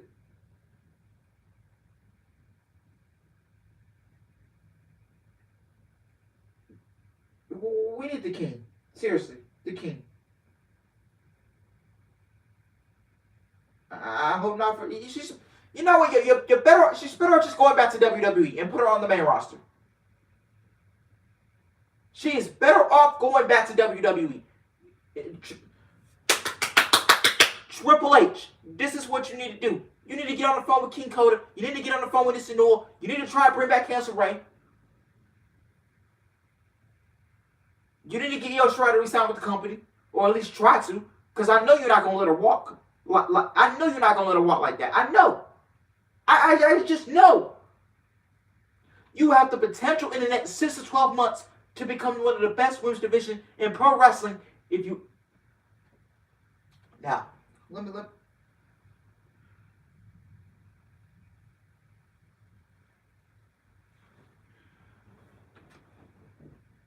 They're just better off going. Triple H is in charge. Why not? Go back to WWE. Why not? Triple H is in charge. Pick up Triple H. And I guarantee you, you don't think Triple H is on the phone with Dakota Kai right now? You don't think Triple H is on the phone with Nissa Newell?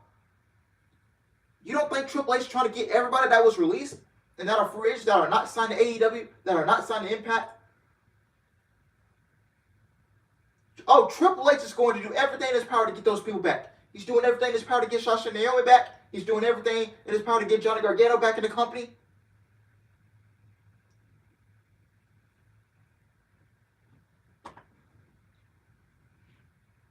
I'm telling you right now, Tony Khan better wake up with his women's division because Triple H is going to... He's going to come guns blazing. Guns blazing. Oh, Dakota is streaming. She's streaming right now.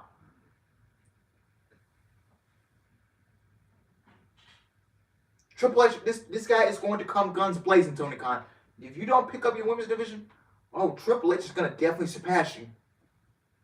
Maybe by the end of this year, Triple H is going to surpass you, and WWE and Impact is going to be neck and neck for the best women's division on the planet.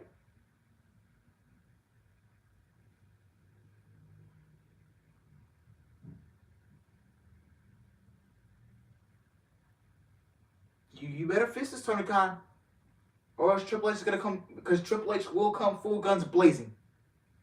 And I don't like comparing companies, but it's the fucking truth.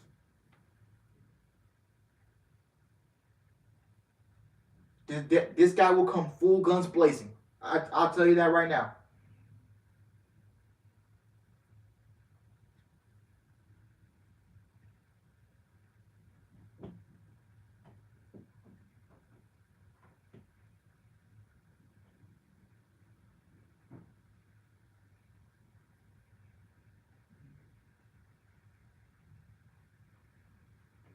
TK, you better step up. You better step up, bro. Triple H head of creative. This ain't no NXT. This ain't no NXT anymore. Britt and Jade, but what about Ruby? Damn it! I never thought I would hear you say. He used to say that King Cole would come back to WWE. She's better off coming back to the company. She's better off going back. You made me laugh out loud. Dude said Triple H gonna come through. Bop, bop, bop, bop, bop. Oh.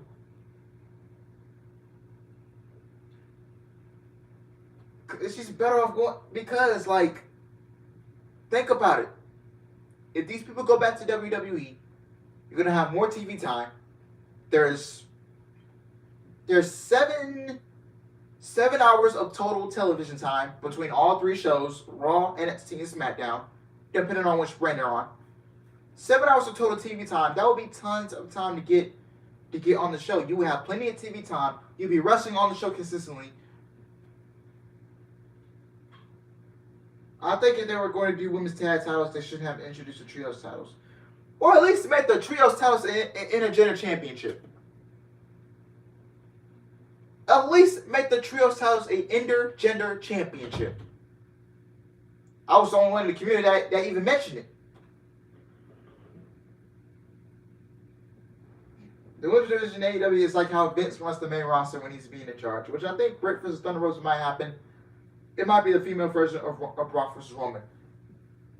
I don't know why Tony Khan is going. I hope that's not his plan. I hope he does not go back to Britt Baker and Thunder Rosa.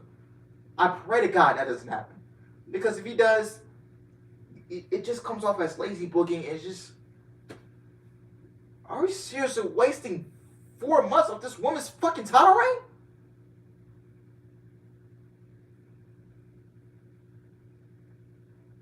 Yeah, like Julia Hart can hold one while Brody King and Matthews hold the others.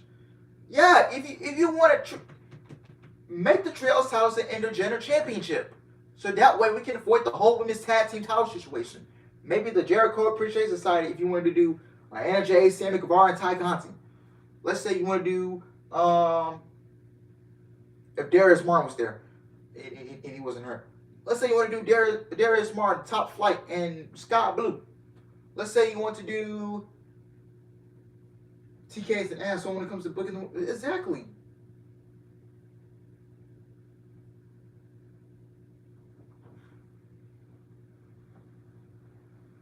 Tony Khan better step it up. Tony Khan better wake up, because Triple H is coming full guns blazing.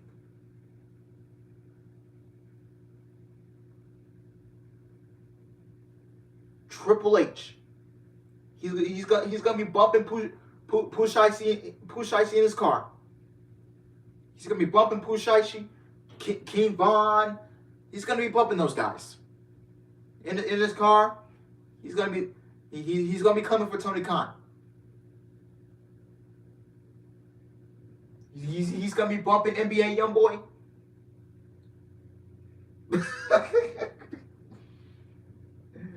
Oh, man. Like TK, man. Not every woman in your division has to be in a tag team. Better off as singles wrestlers. Thank you, man. But anyway, guys, that would do it for tonight, man.